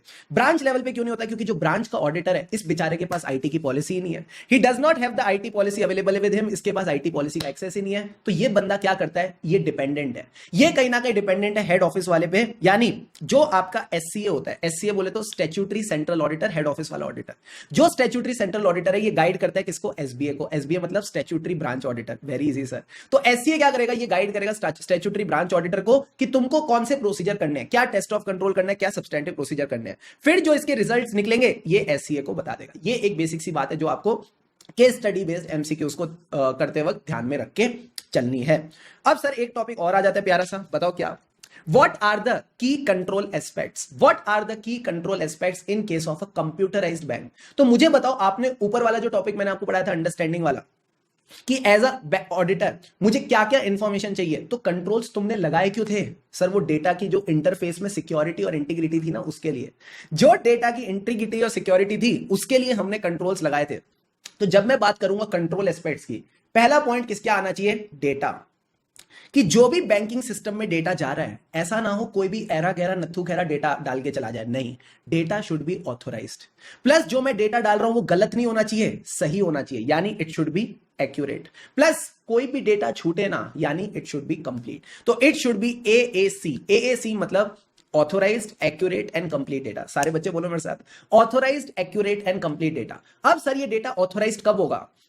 जब जो पर्सन ये डेटा डाल रहा है ना, उसको आपने ऑथोराइज कर रखा है, उसकी ड्यूटी आपने डाल रखी है कि भाई डेटा चेक कर लेना। सर ये कौन सी चीज होती थी जिसमें हम ड्यूटीज बांटते थे? इसको हम प्यार से कहते थे सेग्रीगेशन ऑफ ड्यूटीज। हर किसी के पास डेटा का एक्सेस नहीं होना चाहिए, तो जो भी एक्सेस है उसको आप ध्यान से रखना when you are doing the segregation of duties. So segregation of duty should be done while granting the access right. इसका मैं दूसरा नाम क्या दे सकता हूं? Access control. अरे सीधा सीधा बोलो ना, एक्सेस कंट्रोल। तो 2 पॉइंट तो ये हो गए, segregation of duties when you are granting the access right. इसका दूसरा प्यारा सा नाम हो गया एक्सेस कंट्रोल। जब ये दोनों चीजें होंगी तो फिर अनऑथोराइज्ड डेटा नहीं होगा। जब वो दोनों चीजें होंगी तो अनऑथोराइज्ड डेटा नहीं होगा। तो इसको अंग्रेजी में कैसे लिखें? It will prevent unauthorised amendments to the data. तो पहला पॉइंट बस ध्यान रखना, उसी से अगले 3 पॉइंट आ जाएंगे। सर क्या? हमारा डेटा कैसा हो? AAC, authorised, accurate and complete data. अब अगर आपको डेटा को बचा के रखना है तो क्या करना पड़ेगा? सेग्रीगेशन ऑफ ड्यूटीज रखनी पड़ेगी when you are granting the access right. ऐसा ना हो कि कोई भी एक्सेस करके चला जाए डेटा को। इसका दूसरा प्यारा नाम क्या था? Access controls. ठीक है सर। अब अगर आपका डेटा पे कोई भी एक्सेस नहीं कर रहा, यानी अनऑथोराइज्ड अमेंडमेंट्स नहीं होंगी। It will prevent unauthorised amendments to data. अब लास्ट में क्या हुआ था? लाइट चली गई। लाइट चली गई तो मुझे एक बात बताओ, आर्टिकलशिप में भी कई बार ऐसा होता है ना, हमारा लैपटॉप बंद हो जाता है अचानक। हाँ सर। तो हम ईश्वर से क्या प्रे करते हैं? हम ईश्वर को बोलते हैं, हे ईश्वर, हमसे जितने भी पाप हुए हैं उनको माफ करना। हमारा सिस्टम जैसे ही रिस्टार्ट हो, हमारा लैपटॉप जैसे ही रिस्टार्ट हो, तो जो भी काम हमने कर रखा है वो वहीं से वापस मिलना चाहिए, उसमें से कुछ भी डिलीट नहीं होना चाहिए। तो ये देखो क्या कहता है, in case of power failure the system should restart without affecting the completeness of the data or entries that are already recorded। जो आपने डेटा ऑलरेडी रिकॉर्ड कर रखा है वो डिलीट नहीं होना चाहिए, सिस्टम चुपचाप शांति से रीस्टार्ट हो जाना चाहिए। क्या ये पॉइंट क्लियर है? Yes sir. लास्ट में हमने डिस्कस किया था एक छोटा सा टॉपिक सर, क्या? Risk based internal audit. इसमें जो हमारा ऑडिटर है उसका बैंक के केस में रिस्क असेसमेंट प्रोसेस क्या होगा? तो ऑडिटर का रिस्क असेसमेंट प्रोसीजर क्या होता था? ऐसे 315, identifying and assessing the risk of material misstatement. Yes, तो वही है, आइडेंटिफाइंग एंड असेसिंग। अब यहां पे वर्ड में इनहेरेंट रिस्क नहीं बोलता, तो क्या बोलता हूं? बिजनेस रिस्क है। हाँ, business risk. So you have to identify the business risk. Sir अब ये बिजनेस रिस्क क्या हो सकती है? फॉर एग्जाम्पल जो आपका बैंक है, मान लो कुछ इन्वेस्टमेंट करता है रिस्की एसेट्स में, लाइक क्रिप्टो, तो वहां बिजनेस रिस्क है कि जो उसकी इन्वेस्टमेंट्स है उसकी वैल्यू घट सकती है। Yes sir. तो ये कहते हैं सबसे पहले आइडेंटिफाई करो बिजनेस रिस्क। अब इन रिस्क के लिए इन्होंने क्या लगा रखे होंगे, कुछ कंट्रोल्स लगा रखे होंगे, कुछ हेजिंग वगैरह कर रखी होगी। So assess the effectiveness of control system. तो पहले आपकी इनहेरेंट रिस्क हो गई, फिर जो आपको कंट्रोल रिस्क की बात करनी थी, कंट्रोल रिस्क भी हो गई। अब असेस करना है सर क्या, level and direction. Level and direction of the business risk and the control risk. Level का मतलब क्या होता है, जनरली रिस्क के लेवल्स होते हैं हाई, मीडियम और लो। फिर उसके बाद जो आप एक्टिविटी करोगे, इससे रिस्क किस डायरेक्शन में जाएगी, अपवर्ड डायरेक्शन में या downward direction. For example, suppose एक बैंक है, वो इंडियन बैंक है। अब वो अपनी जो ज्योग्राफिकल बाउंड्रीज है वो through out the world expand करने की सोच रहा है। वो सोच रहा है वो बाकी कंट्रीज में भी अपने बैंक के ऑपरेशंस को सेटअप करेगा। तो मुझे बताओ, जब एक बैंक इंडिया से बाहर निकलेगा, बाकी कंट्रीज में जाएगा, तो जो उसकी रेगुलेटरी कंप्लायंस रिस्क है, जो उसकी रेगुलेटरी कंप्लायंस रिस्क है कि यानी बाहर की कंट्रीज के लॉ से कंप्लाई करने वाली जो रिस्क है कि वो नॉन कंप्लायंस कर दे, वो रिस्क बढ़ जाएगी या घट जाएगी। सर वो रिस्क बढ़ जाएगी, वो रिस्क बढ़ जाएगी, वो अपवर्ड डायरेक्शन में चली जाएगी। तो एज अ ऑडिटर आपने क्या देखना है, level and direction of the business risk and the control risk. अब सर जब रिस्क और कंट्रोल्स को हम एक टेबल में डालते हैं, तो हमने आर्टिकलशिप में सीखा है कि उसको कहते हैं रिस्क एंड कंट्रोल मैट्रिक्स। तो लास्ट पॉइंट यही कहता है, ड्रॉ द रिस्क मैट्रिक्स। बात समझ में आती है बाबू, समझ गए सर। तो सबसे पहले आइडेंटिफाई द रिस्क, फिर assess the risk. Identify the business risk, assess the control risk. Control risk मतलब इफेक्टिवनेस ऑफ कंट्रोल सिस्टम। उसके बाद असेस करो लेवल एंड डायरेक्शन। देखो लेवल सबके निकलेंगे, लेवल सबके निकलेंगे, बट निकलेंगे उसी के जो आखिरी तक खड़ा रहेगा, जमा रहेगा और उसका एग्जाम पक्का क्लियर होगा। ठीक है sir. So level and direction of the business risk and the control risk. और आखिरी में कहता है रिस्क और कंट्रोल की टेबल को क्या कहते हैं, ड्रॉ द रिस्क मैट्रिक्स। इसको बस एक बार अब आप बुक से गो थ्रू कर लेना, सारी बातें क्रिस्टल क्लियर हो जाएंगी। तो सबसे पहले अगर मैं एसेट्स की बात करूं, सबसे पहले आता है कैश। तो कैश चाहे बैंक का हो चाहे किसी का भी हो, बैंक का हो चाहे किसी का भी हो, हमें इसको फिजिकली वेरीफाई करना पड़ता है और बुक्स ऑफ अकाउंट से चेक करना पड़ता है, जो भी हमारा कोर बैंकिंग सिस्टम या कैश बुक है। तो ये कहते हैं physical verification of the cash, चाहे ये फॉरेन करेंसी हो, चाहे वो एटीएम पे हो या डिपॉजिट मशीन्स पे हो, as close to the balance sheet date as possible. And इसको फिर आप अपने कैश रजिस्टर या कोर बैंकिंग सिस्टम में जो बैलेंस है उससे एग्री करके चलो। Then comes balance with RBI. Sir again मैं ये बोलूंगा, बैलेंस चाहे आरबीआई के साथ हो या किसी डेटर के साथ हो, हमेशा तरीका यही रहता है, हम थर्ड पार्टी से कंफर्मेशन लेते हैं और अगर कंफर्मेशन और बैलेंस मैच नहीं करते तो इनका रिकंसिलिएशन देखते हैं। तो यही करेंगे, कंफर्मेशन सर्टिफिकेट लेंगे, रिकंसिलिएशन करेंगे। अब रिकंसिलिएशन पे फोकस किस पे करना है, CRCRDR, से विद मी, CRCRDR। CR का क्या मतलब है, सबसे पहले तो cash transactions which are remaining unresponded. Unresponded का क्या मतलब है, सपोज अगर कोई रिकंसाइलिंग आइटम है जिसको लेके मैनेजमेंट एक्सप्लेनेशन नहीं दे रहा, रिस्पॉन्स नहीं दे रहा, उस पर आप फोकस करके चलोगे। R का मतलब था रेवेन्यू आइटम्स, जो आरबीआई कह रहा है हमको तो ये पैसा देना ही नहीं, हमको तो ये पैसा देना ही नहीं, हमको तो ये इंटरेस्ट देना ही नहीं, तो फिर आप उसको राइट ऑफ करके चलो। बाकी अदर CRDR एंट्रीज यानी अदर क्रेडिट और डेबिट ट्रांजैक्शन जिसको लेके मैनेजमेंट रिस्पॉन्स नहीं दे रही फॉर मोर देन 15 डेज, तो इन पे आप फोकस करके चलेंगे। देन हमने एक और टॉपिक डिस्कस किया, money at call and short notice. Money at call and short notice में क्या होता है, एक बैंक दूसरे बैंक को लोन देता है, एक बैंक दूसरे बैंक को लोन देता है, तो इसके लिए तो एसेट हो गया। हाँ सर। और ये जो लोन होता है लगभग 3 से 4 दिन का ही होता है, मैक्सिमम 3 से 4 दिन का होता है, तो it is a very short notice. तो इसको हम कैसे वेरीफाई करेंगे सर, सबसे पहले इसके रिगार्डिंग इंटरनल कंट्रोल्स देखो कि जो भी ये लोन दिया इस बैंक ने दूसरे बैंक को, क्या ये ऑथोराइज था, क्या ये हेड ऑफिस के इंस्ट्रक्शन के हिसाब से था। So there should be proper system of authorisation and head office के इंस्ट्रक्शन। और 2 डॉक्यूमेंट्स देख लेना सर, 2 डॉक्यूमेंट क्या, यानी जब मैंने दूसरे बैंक को पैसा दिया तो वो बोरोवर है, हाँ, तो उसके पास एक बोरोवर सर्टिफिकेट मैंने उसको दिया होगा, प्लस जब उसने पैसा रिसीव किया तो उसने मुझे रिसीट दी होगी, तो मैंने दिया बोरोवर सर्टिफिकेट, उसने दी रिसीट, तो आप सर्टिफिकेट ऑफ बोरोवर को रिसीट से चेक कर लेना। एक डॉक्यूमेंट तो ये हो गया। दूसरा, जब मैंने उसको पैसे दिए मैंने इसको रजिस्टर में लिखा, तो जो रजिस्टर में डिटेल्स है उसको आप अपने लेजर से चेक कर लेना। Register should tally with the general ledger. क्या दोनों डॉक्यूमेंट्स क्लियर है? हाँ सर। इसके बाद और क्या तरीका है इसको चेक करने का सर, 31 मार्च पे आउटस्टैंडिंग है यानी 2 या 3 अप्रैल तक पैसा वापस आ जाएगा। 31 मार्च पे आउटस्टैंडिंग है यानी 2 या 3 अप्रैल तक पैसा वापस आ जाएगा, तो जो सब्सिक्वेंट रीपेमेंट्स है वो देख लो, साथ ही साथ इंटरेस्ट भी आएगा तो इंटरेस्ट को भी चेक कर लेना, इंटरेस्ट प्रॉपर्ली अक्रूड है या नहीं। तो यही 5 पॉइंट आपने ध्यान रखने। It should be authorised, certificates, receipts, register को चेक करना है, जीएल से सब्सिक्वेंट रिसीट्स और इंटरेस्ट की calculation. Got it sir. Then हमने एक टॉपिक डिस्कस किया था इन्वेस्टमेंट्स को लेके कि जो भी बैंक की इन्वेस्टमेंट्स होती है उसको सेपरेट अकाउंट मेंटेन करना होता है। सर सेपरेट अकाउंट किस किस का मेंटेन करना होता है? एक तो उसकी खुद की इन्वेस्टमेंट्स, एक जो इन्वेस्टमेंट उसके किसी के बिहाफ पे यानी पब्लिक के बिहाफ पे, that is called for portfolio management services, and बाकी लोगों के लिए इन्वेस्टमेंट जैसे कि ब्रोकर्स। तो ये कहते हैं जो भी पोर्टफोलियो मैनेजमेंट सर्विसेज वाली इन्वेस्टमेंट्स होती हैं उसका आपने एक तो सेपरेट अकाउंट तो मेंटेन करना ही है। एंड आरबीआई कहता है आप पब्लिक का पैसा लेके बैठे हो तो आपको इसका एक सेपरेट ऑडिट कराना पड़ेगा।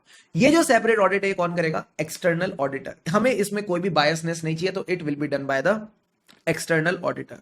Then we discussed the point कि हाफ ईयर रिव्यू होना चाहिए इन्वेस्टमेंट्स का 30 सितंबर 31 मार्च को। अब हमने बात की एडवांसेस की। जब भी मैं एडवांसेस बोलता हूं तो ये कहता है obtain the evidence about following. किन चीजों को लेके एविडेंस चाहिए? सिंपल सी बात है sir, assertions. What are the assertions of the advances? ERCV, balance sheet item है तो ईआरसीवी होगा। एग्जिस्टेंस मतलब it is outstanding at the balance sheet date, ठीक है सर। आर का मतलब है राइट, यानी बैंक की राइट है, that means it is outstanding, it is due to the bank, ठीक है, तो राइट भी हो गया। अब बात करते हैं कंप्लीटनेस की। कंप्लीटनेस का मतलब है कुछ भी छोड़ा नहीं है। There is no unrecorded advance. Valuation मतलब आपने देखना है what is the basis of valuation. Valuation के अंदर रिकवरेबिलिटी इनकॉर्पोरेटेड होनी चाहिए। तो सर रिकवरेबिलिटी को कैसे इनकॉर्पोरेट करेंगे? मैंने कहा सिंपल है, अगर लगता है एडवांस रिकवर नहीं हो पाएगा तो प्रोविजन बना के चलो। So appropriate provision should be done as per RBI norms, accounting standards and generally accepted accounting principle. तो आपने बस ये 4 असर्शंस को यूज करके सारे पॉइंट्स बनाने। वंस मोर, ईआरसीवी एग्जिस्ट करता है मतलब it is outstanding at the balance sheet date. Right मतलब it is due to the bank. Complete कुछ अनरिकॉर्डेड नहीं है। वैल्यूएशन देखेंगे उसमें रिकवरेबिलिटी को इनकॉर्पोरेट करेंगे कैसे? प्रॉपर प्रोविजन बना के। Got it sir. फिर हमने एक टॉपिक डिस्कस किया सब्सटेंटिव प्रोसीजर। इसमें से एमसीक्यू भी आ जाते हैं बार बार, ध्यान से समझना। सब्सटेंटिव प्रोसीजर किस तरह से करते हैं सर? सबसे पहले चेक करते हैं मास्टर डेटा। जो बैंक का मास्टर डेटा है वो चेक करो क्या वो करेक्ट है कि नहीं। अच्छा, मास्टर डेटा में क्या आता है? कौन से कस्टमर हैं, क्या उनके लोन्स चल रहे हैं, क्या उनकी इंस्टॉलमेंट्स है, इंस्टॉलमेंट का दूसरा नाम ईएमआईज, उसके बाद क्या टेन्योर ऑफ द लोन है, ठीक है, उसके अलावा आपके पास रेट ऑफ इंटरेस्ट वगैरह आ जाते हैं। अब जब मैं मास्टर डेटा देख रहा हूं तो मैं एक स्पेशल फोकस करूंगा, हर एक कस्टमर की एक ही कस्टमर आईडी होनी चाहिए। भले ही कितने भी अकाउंट हो, भले ही कितनी भी फैसिलिटीज हो, एक ही कस्टमर आईडी होनी चाहिए। सर क्यों? क्योंकि हमने सीखा था, मान लो अगर कोई है मिस्टर धनियालाल, अब ये धनियालाल ने 2 लोन ले रखे हैं, हाउसिंग लोन और कार लोन, ठीक है सर। अगर इनका कार लोन एनपीए हो गया और हाउसिंग लोन ये टाइम पे कर रहे हैं तो दोनों लोन्स को एनपीए माना जाता है, दोनों ही लोन्स को एनपीए माना जाता है। तो ये कहता है क्लासिफिकेशन हमेशा बोरोअर वाइज होती है, फैसिलिटी वाइज नहीं। तो जो कस्टमर है उसकी एक सिंगल कस्टमर आईडी ही होनी चाहिए। तो मास्टर डेटा वाले 2 पॉइंट देख लिए। फिर हम देखेंगे प्रॉब्लमेटिक अकाउंट्स। प्रॉब्लमेटिक अकाउंट्स में कौन से आते हैं? सारे मॉर्टल अकाउंट्स। सारे मॉर्टल अकाउंट्स का क्या मतलब है? S for SMA1, SMA2 accounts, A for which have been adversely commented by the internal inspection team और आरबीआई। आर का क्या मतलब था? जिन अकाउंट्स की रीस्ट्रक्चरिंग हुई है। एंड ई का मतलब है अर्ली और quick mortality accounts. Quick mortality account पे एमसीक्यू आईसीए पूछ लेता है which have slipped into the NPA category within 12 months of the date of sanction. इसके बाद ये कहता है बेसिक चीजें चेक कर लेना, जितने भी लार्ज एडवांसेस है उनको कंप्लीटली चेक करना, बाकी एडवांसेस को सैंपल बेसिस पे, जो इंटरेस्ट है उसकी कंप्लीटनेस और एक्यूरेसी देख लेना। ठीक है सर। अब आता है अगला सवाल, recoverability of advances. Sir recoverability किस पे डिपेंड करेगी? क्या प्रॉपर हमारे पास सिक्योरिटी अवेलेबल है? अगर सिक्योरिटी है तो पैसा रिकवर हो जाएगा। प्लस बोरोवर क्या आपको टाइम पे स्टेटमेंट्स दे रहा है, रिपोर्ट्स दे रहा है। तो statements, reports, security, come on, statements, reports और सिक्योरिटी, इसके बेसिस पे रिकवरेबिलिटी डिपेंड करती है। तो 4 नंबर का सवाल पूछ सकता है। सिक्योरिटी में हम देखेंगे report on inspection of security. बाकी स्टेटमेंट्स कौन से होते हैं? बचपन से एक स्टेटमेंट पढ़ते आ रहे हैं, फाइनेंशियल स्टेटमेंट, वो देख लो।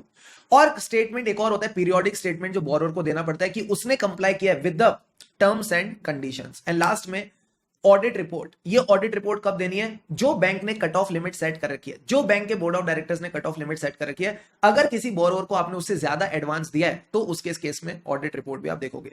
So financial statement, periodic statement, audit report, ठीक है। ये स्टेटमेंट्स और रिपोर्ट्स आपने देख के चलने, कब? रिकवरेबिलिटी चेक करने के लिए। फिर हमने टॉपिक डिस्कस किया प्रोविजनिंग ऑफ एनपीए। सारे बच्चे मुझे बताओ प्रोविजन किस पे डिपेंड करता है? What does the provision depend on? क्या हम ऐसे जो मन करे वो प्रोविजन बना देते हैं, या it depends on certain thing? Please tell me in the chat box.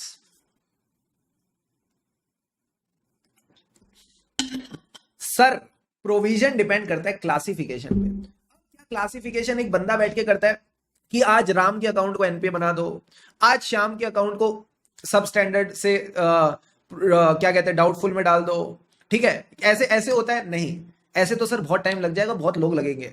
तो ये चीजें मैनुअल बेसिस पे नहीं होती, ये करी जाती हैं सिस्टम के द्वारा। अच्छा, क्या इन्होंने कोई मुहूर्त निकाल रखा है कि इस मुहूर्त के दिन हम ये क्लासिफिकेशन करेंगे? नहीं, ऑनगोइंग बेसिस पे चलता है। This is a activity on a ongoing basis. तो सारे बच्चे एक बेसिक बात ध्यान रखेंगे, सर क्या जो भी क्लासिफिकेशन है it is a ongoing identification, मुहूर्त नहीं निकालते, एंड ये जो क्लासिफिकेशन है मैनुअल बेसिस पे नहीं होती, कोर बैंकिंग सिस्टम करता है, ठीक है। अब सेकंड पॉइंट क्या था, मैंने कहा सेकंड पॉइंट था कि जो हमारा सिस्टम है उसमें हमें फोकस कहां पे करना है सर, फोकस करना है ऐसे क्लासिफिकेशन पे जहां पे there is a threat to recovery.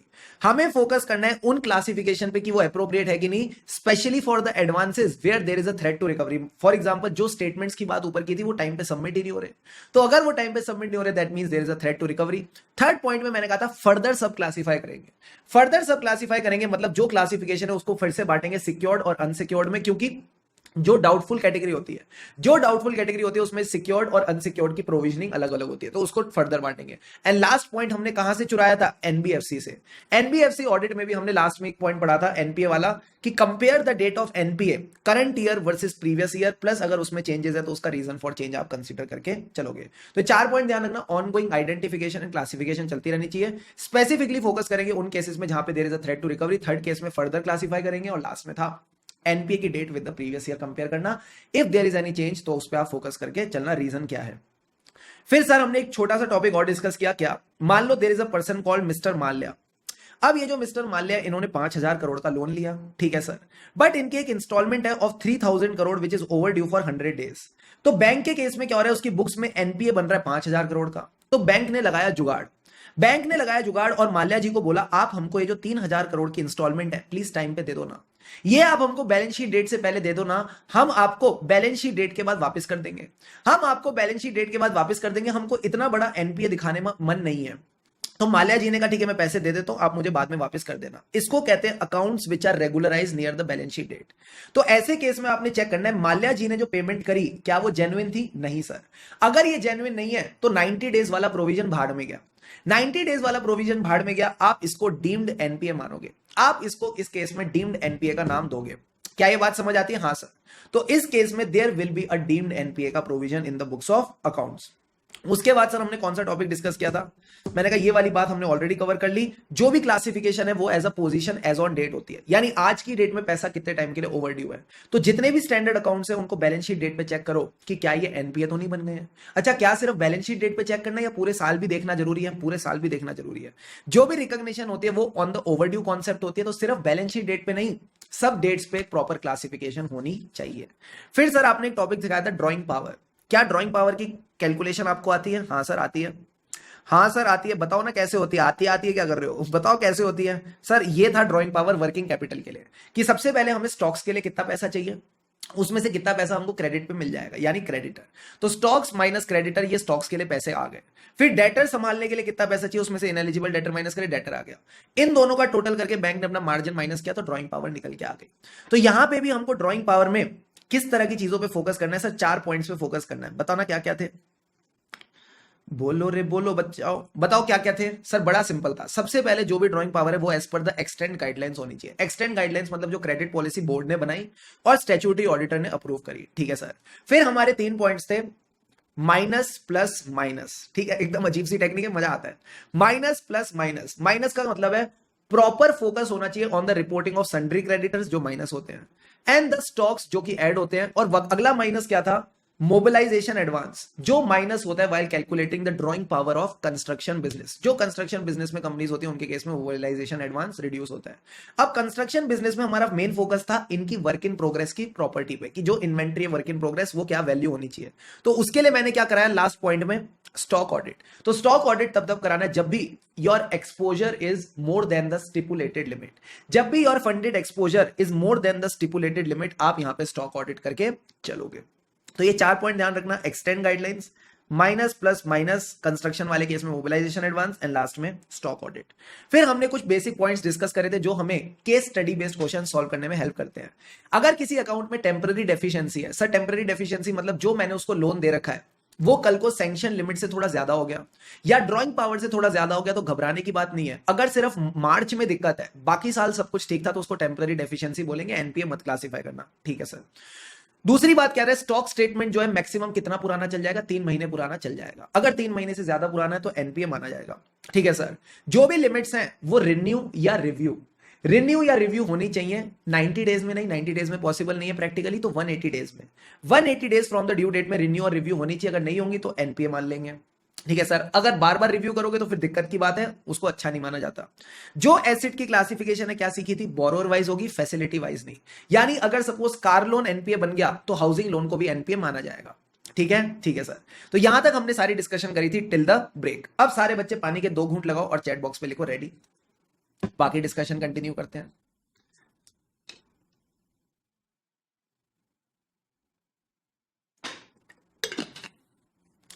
फिर मैंने आपको एक बढ़िया सा एग्जाम्पल दिया था मिस्टर अनानी का। ये जो मिस्टर अनानी है, इन्होंने क्या किया सर, इन्होंने लोन लिया 5 करोड़ का एसबीआई से। अब ये लोन की गारंटी किसने दी है, सेंट्रल गवर्नमेंट ने दी है। तो अगर सेंट्रल गवर्नमेंट ने गारंटी दी है and even if the instalment is over due for 95 days, भले ही 90 डेज से ज्यादा ओवर ड्यू है, हम इसको एनपीए क्लासिफाई नहीं करेंगे। हम इसको एनपीए क्लासिफाई नहीं करेंगे, हम इसको स्टैंडर्ड मानेंगे। बट याद रहे 2 कंडीशंस। इस केस में या तो गारंटी इन्वोक ही नहीं करी बैंक ने गारंटी एक्सरसाइज ही नहीं करी, या फिर इन्वोक करी तो सेंट्रल गवर्नमेंट ने गारंटी रिप्यूडिएट ना करी हो। रिप्यूडिएट मतलब अपनी गारंटी वो निभा रहे हैं, they are fulfilling the guarantee. तो ध्यान रखना, हम इसको स्टैंडर्ड कम मानते हैं अगर गारंटी इन्वोक ना हुई हो, या फिर अगर इन्वोक हुई है तो सेंट्रल गवर्नमेंट ने गारंटी रिप्यूडिएट नहीं करी। आप इसको अदर वर्ड्स में ऐसा भी कह सकते हो, अगर मैं चाहूं तो मैं इसको अदर वर्ड्स में ऐसा भी कह सकता हूं सर। अदर वर्ड्स मतलब, अदर वर्ड्स में आप ऐसा कह सकते हो, हम ऐसे केस में एनपीए तभी मानेंगे जब गारंटी बैंक ने इन्वोक भी करी ओ एंड सेंट्रल गवर्नमेंट ने उसको रेप्यूडिएट भी कर दिया। सेंट्रल गवर्नमेंट ने उसको रेप्यूडिएट भी कर दिया। अगर दोनों कंडीशंस पूरी हो रही हैं कि गारंटी उसने एक्सरसाइज करी और मोदी जी ने हाथ खड़े कर दिए, यानी सेंट्रल गवर्नमेंट ने उसको रेप्यूडिएट कर दिया, तो फिर हम इसको एनपीए मान के चलेंगे। You got the point or not? Yes sir. अच्छा एक बात बताओ, क्या ये जो एक्सेप्शन है इनकम रिकॉग्निशन के लिए एप्लीकेबल है? नहीं, इनकम रिकॉग्निशन तो रियलाइजेशन बेसिस पे ही होगी। जो इनकम रिकॉग्निशन है ये तो हमारी रियलाइजेशन बेसिस पे ही होगी, इसमें तो कोई और ऑप्शन है ही नहीं। ठीक है सर। क्या स्टेट गवर्नमेंट गारंटी पे कोई एक्सेप्शन अवेलेबल है? नहीं, यहां पे आपके नॉर्मल प्रोविजन ही लगेंगे, यहां पे आपके नॉर्मल प्रोविजन ही लगेंगे। अब देखो क्या लिख रखा है, government guaranteed advance if it becomes NPA income recognition on realisation basis. अब बात आती है एसेट क्लासिफिकेशन की। If it is over due for more than 90 days, तो सेंट्रल गवर्नमेंट के केस में गारंटी तभी एनपीए मानी जाएगी if the government repudiates the guarantee when it is invoke. State government के केस में ऐसी कोई एक्सेप्शन अवेलेबल नहीं है। लास्ट पॉइंट जो मोस्टली बच्चे भूलते हैं, सर क्या, अगर गारंटी को इन्वोक नहीं किया काफी ज्यादा समय के लिए, तो आप इसको रिपोर्ट करोगे in LFAR, that is your long form audit report. फिर हमने एक टॉपिक डिस्कस किया था, last topic of the day, that is agricultural advance. 2 तरह की क्रॉप्स होती है, long duration, short duration. Come on, long duration, short duration.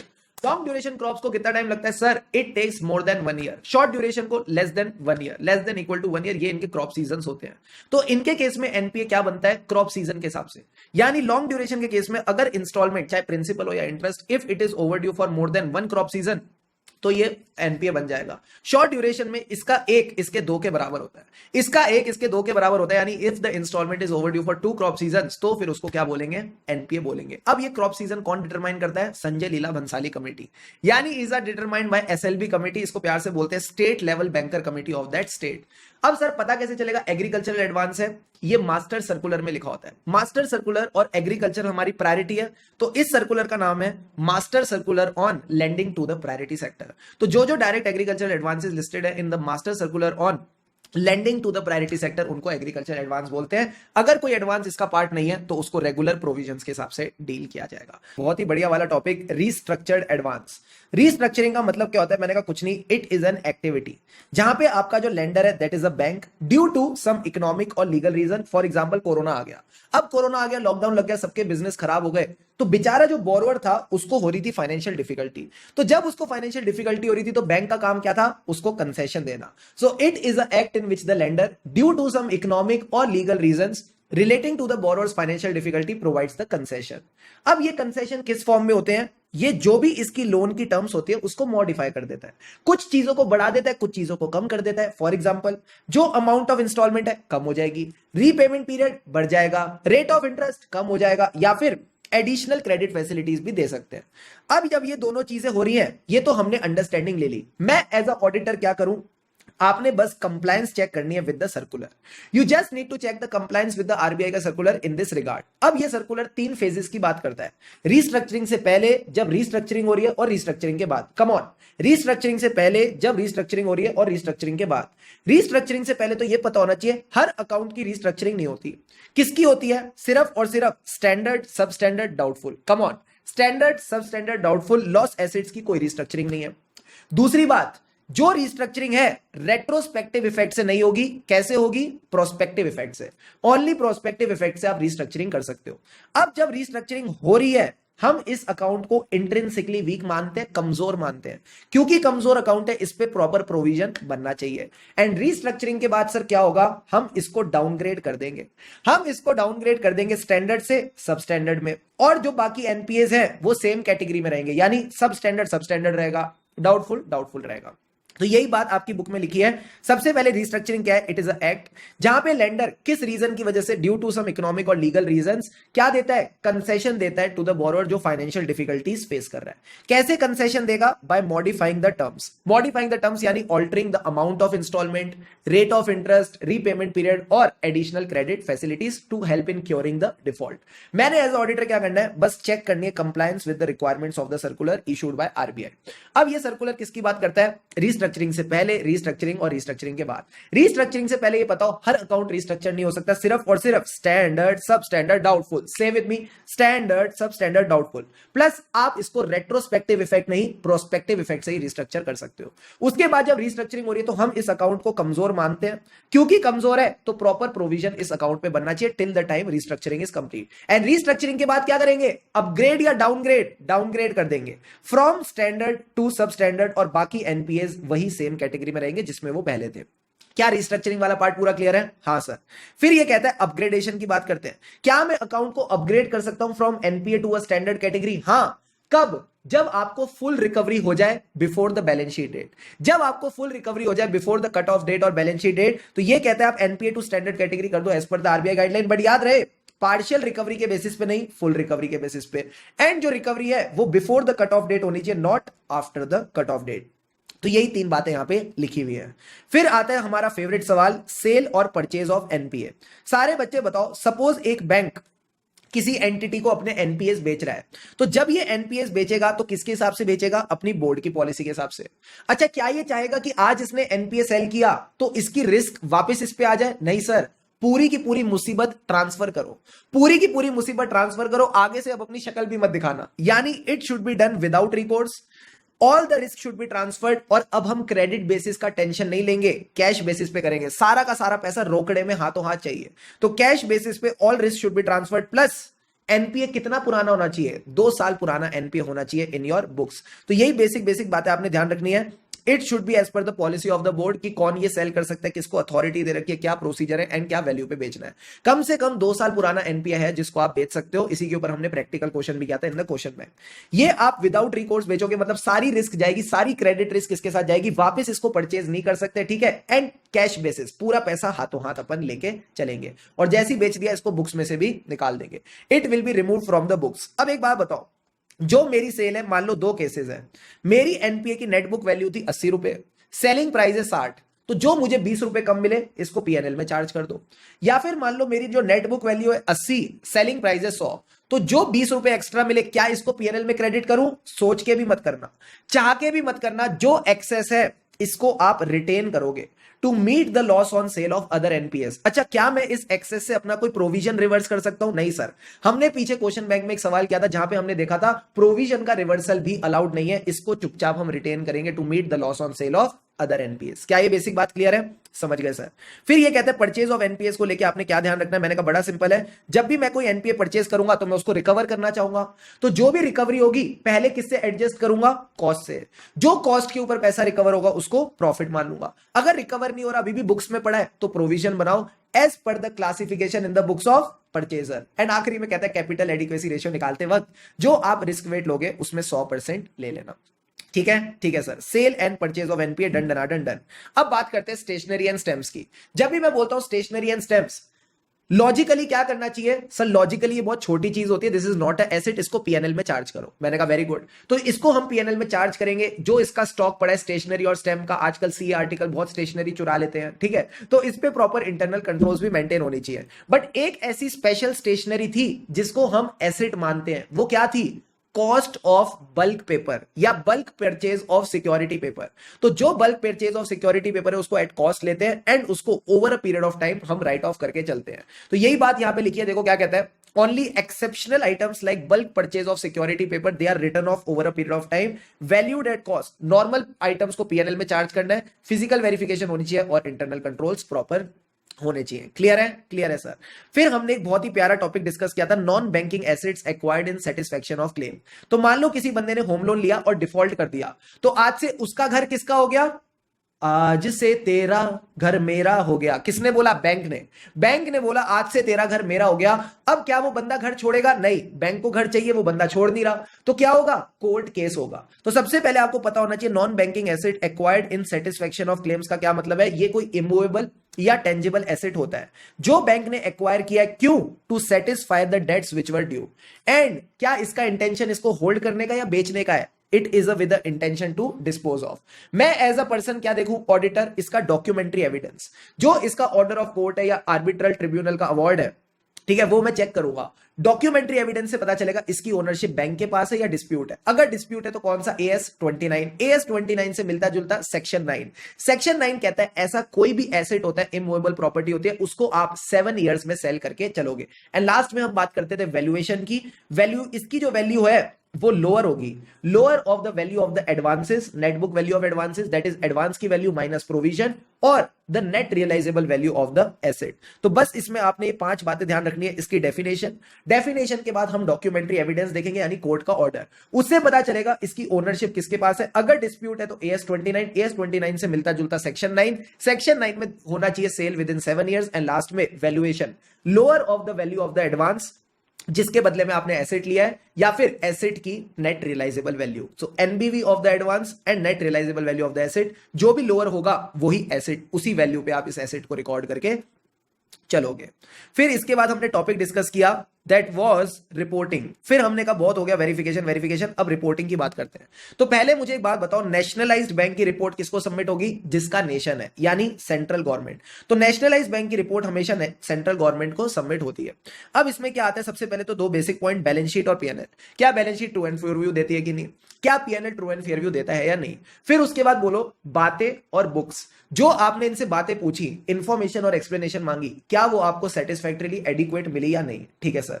फिर जो आपने इनसे बुक्स मांगी, यानी जो ब्रांचेस की रिटर्न्स थी, ब्रांचेस की बुक्स को ब्रांच की रिटर्न्स कहते हैं, क्या ब्रांच की रिटर्न्स आपके लिए एडिक्वेट थी या नहीं? फिर उसके बाद आप पूछ लो कि जो भी इन्होंने ट्रांजैक्शन करी were with in the powers, and last में एनी अदर मैटर। तो 2 बेसिक पॉइंट्स, बातें और बुक्स, और पावर वाला पॉइंट आप देख सकते हो।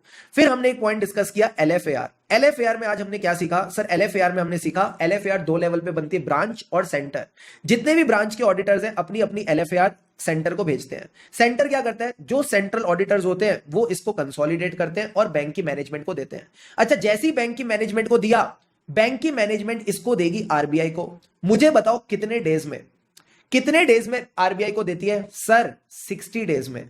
60 डेज में आरबीआई को देना है from the date of receipt of LFAR from the audit report. अच्छा, यही 60 डेज हमने एक जगह और पढ़ा था। सर क्या बात कर रहे हो? हाँ, एक जगह और पढ़ा था, that was section 143 sub section 6।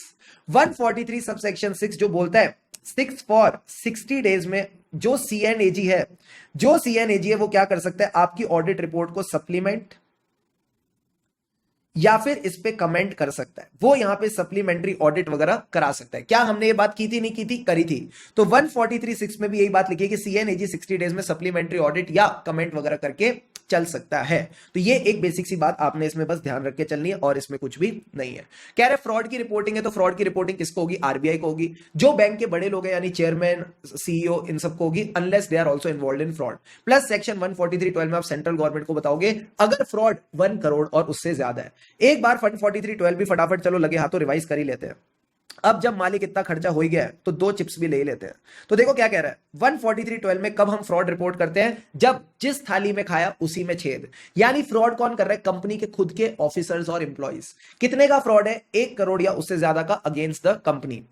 अब ध्यान से समझना सर क्या हुआ है, ये आपको सेंट्रल गवर्नमेंट को बताना पड़ता है। क्या मैं सीधा सेंट्रल गवर्नमेंट को बताता हूं या पहले ऑडिट कमेटी और बोर्ड को बताता हूं? पहले आप ऑडिट कमेटी और बोर्ड को बताते हो विद इन 2 डेज।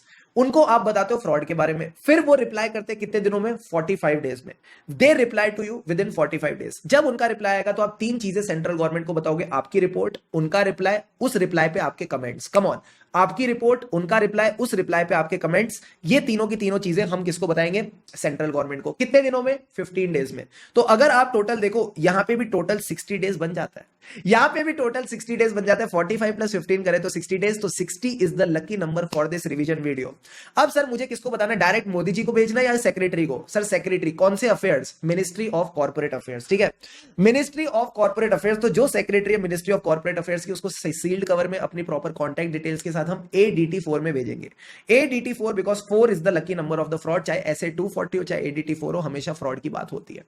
अगर मैंने नहीं बताया फ्रॉड के बारे में, अगर मैंने नहीं बताया फ्रॉड के बारे में, तो पेनल्टी लगेगी बाबू 5 लाख और 1 लाख की। अगर लिस्टेड कंपनी का फ्रॉड है तो 5 लाख, अदर कंपनी है तो 1 लाख। अच्छा, अगर फ्रॉड की अमाउंट लेस देन 1 करोड़ है तो सिर्फ ऑडिट कमेटी और बोर्ड को बताओ 2 दिन के अंदर अंदर फ्रॉड का नाप। नाप का मतलब है nature of the fraud, amount involve and the parties involve. Clear है बॉस, क्लियर है सर। यही सेम चीज कॉस्ट और सेक्रेटेरियल ऑडिटर पे भी लागू होती है। फिर हमने डिस्कस की थी फालतू की ढेर सारी रिपोर्ट्स। सर ऐसे फालतू मत बोलो, इस पे से क्वेश्चन आ गया था, ठीक है सर। तो इस पे क्या होता है, इसमें हमको ध्यान रखना है what were the variety of reports. तो इसके लिए हमने क्या टेक्निक यूज करती है सर, बड़ी सिंपल है। हमको ये सारी रिपोर्ट्स याद करनी है राइमिंग करके। तो 3 राइमिंग वाले बता दो जल्दी से, ICFR, LFAR, SLR। बोलो मेरे साथ, ICFR, SLR, LFAR। छोटे बच्चे ऐसे याद करते हैं ना, हाँ, तभी तो वो हमेशा एकदम बढ़िया नंबरों से पास होते रहते। तो अपने को भी वही तरीका अपनाना है। तो सारे बच्चे फटाफट बताओ what were the 3 ways, ICFR, LFAR, SLR। अब जब ये राइमिंग करो तो बैठ के करो। बैठ के मतलब SIT, कोई भी सीरियस इरेगुलरिटी यानी 143(12) की रिपोर्टिंग। आई का मतलब है इनकम रिकॉग्निशन, एसेट क्लासिफिकेशन, जैसी क्लासिफिकेशन वैसी प्रोविजनिंग, तो ये वाली रिपोर्ट भी होती है। टी का मतलब था ट्रेजरी ऑपरेशंस की अपन रिपोर्टिंग करके चलेंगे। तो सबसे पहले राइमिंग कर लिया, फिर बैठ गए। बैठने के बाद क्या किया, घोष और जलजीरा। घोष और जलजीरा का क्या मतलब था, मैंने कहा घोष में बकरे के साथ क्या हुआ, फ्रॉड, तो घोष कमेटी की बात हुई। और जलजीरा मतलब जिलानी जलजीरा, तो उससे क्या रहता है, पेट कंट्रोल में रहता है। तो हम बात करेंगे जिलानी की, ठीक है। तो ये सारी कमेटी की रिपोर्ट्स भी हमारी डन। अब आ जाओ लाइबिलिटीज पे वापस। अब आ जाओ फटाफट लाइबिलिटीज पे। लाइबिलिटीज में हमारी सबसे मेन लाइबिलिटी मैंने क्या बताई थी सर, वो होती है डिपॉजिट्स। चाहे आपके करंट अकाउंट, सेविंग अकाउंट हो या टर्म डिपॉजिट हो। तो पहले हम करंट और सेविंग अकाउंट की बात करते हैं। करंट और सेविंग अकाउंट में सबसे पहले देखो कौन से डिपॉजिट्स इस साल ओपन हुए। Deposits which have been open during the year, उनको सैंपल बेसिस पे देखो, क्या आपने केवाईसी नॉर्म से कंप्लाई किया कि नहीं। यहां पे एक पॉइंट ऐड कर लेना, did you comply with the KYC norms और नॉट। इसमें आप बस ये ध्यान रखना, जो भी बिजनेस के लिए अकाउंट्स होते हैं उसमें करंट अकाउंट होता है, बाकी केसेस के लिए आप सेविंग अकाउंट यूज करके चल सकते हो। फिर जो बाकी बैलेंसेस है उनको वेरीफाई कर लो सैंपल बेसिस पे। अब सेविंग अकाउंट पे इंटरेस्ट पे होता है, करंट अकाउंट पे इंटरेस्ट पे नहीं होता। So check the calculation of interest on test check basis on saving account, no interest should be paid on current account.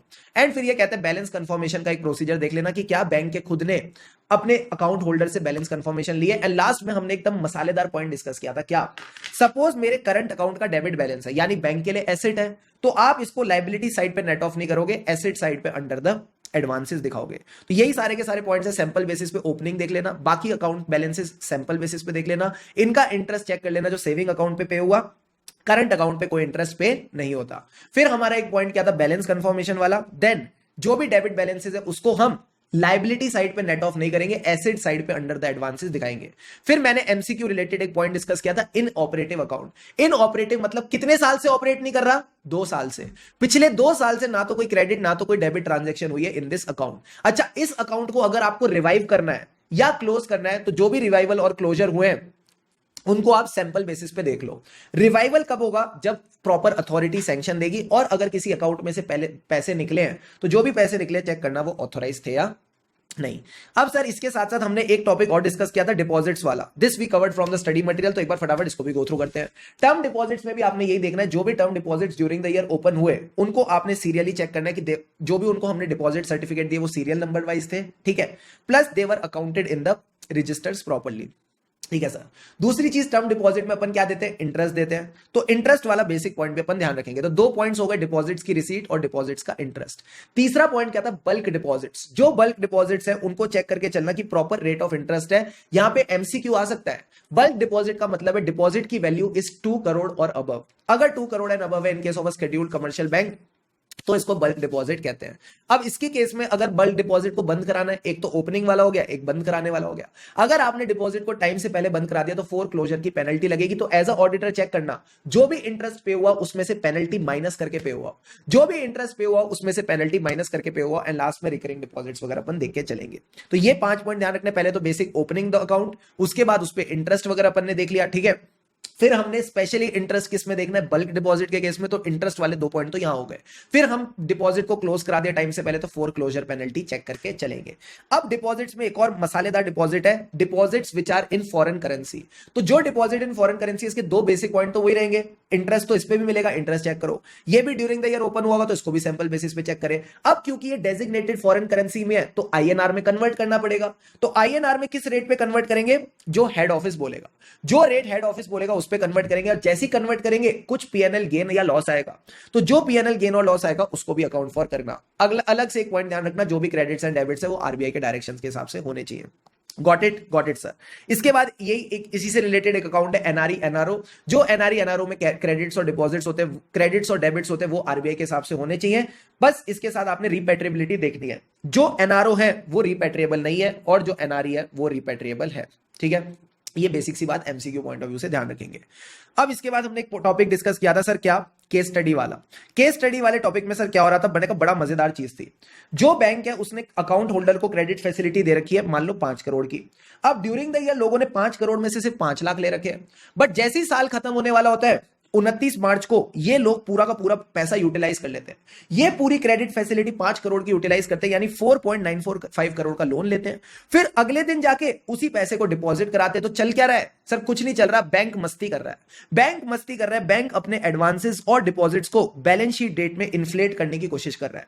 तो कहते हैं आर्टिफिशियली बूस्टिंग और इन्फ्लेटिंग द एडवांसेस और deposits, this is also called window dressing. तो अगर आप ऐसी window dressing करोगे तो आप पे पेनल्टी लगेगी under the banking regulation act 1949। साथ ही साथ ऑडिटर इसके बारे में रिपोर्ट भी करेगा, यानी ऑडिट रिपोर्ट में भी बताएगा, एलएफएआर में भी इसको रिपोर्ट करके चलेगा।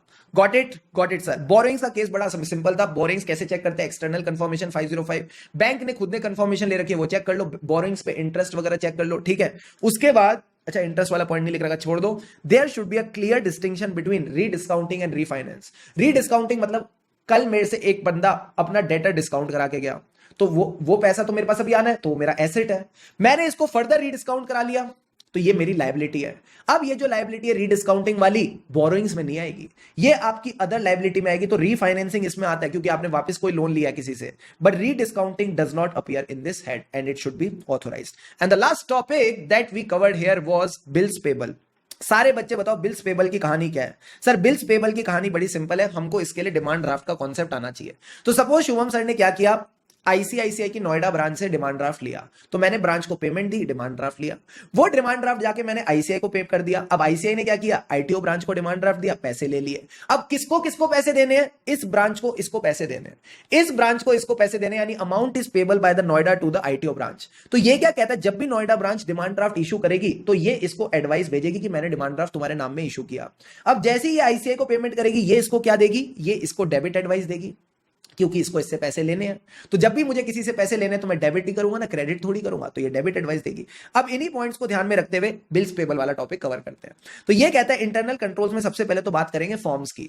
जो भी डिमांड ड्राफ्ट के फॉर्म्स होते हैं ये स्टैंडर्ड प्रिंटेबल फॉर्म्स होने चाहिए जिनको भी आप यूज कर रहे हो। अगर अनयूज्ड है तो ये under the custody of responsible officer रहना चाहिए। फिर ये कहता है प्रॉपर सिक्योरिटी होनी चाहिए। एक होता है डिमांड ड्राफ्ट, इसके जैसा होता है टेलीग्राम।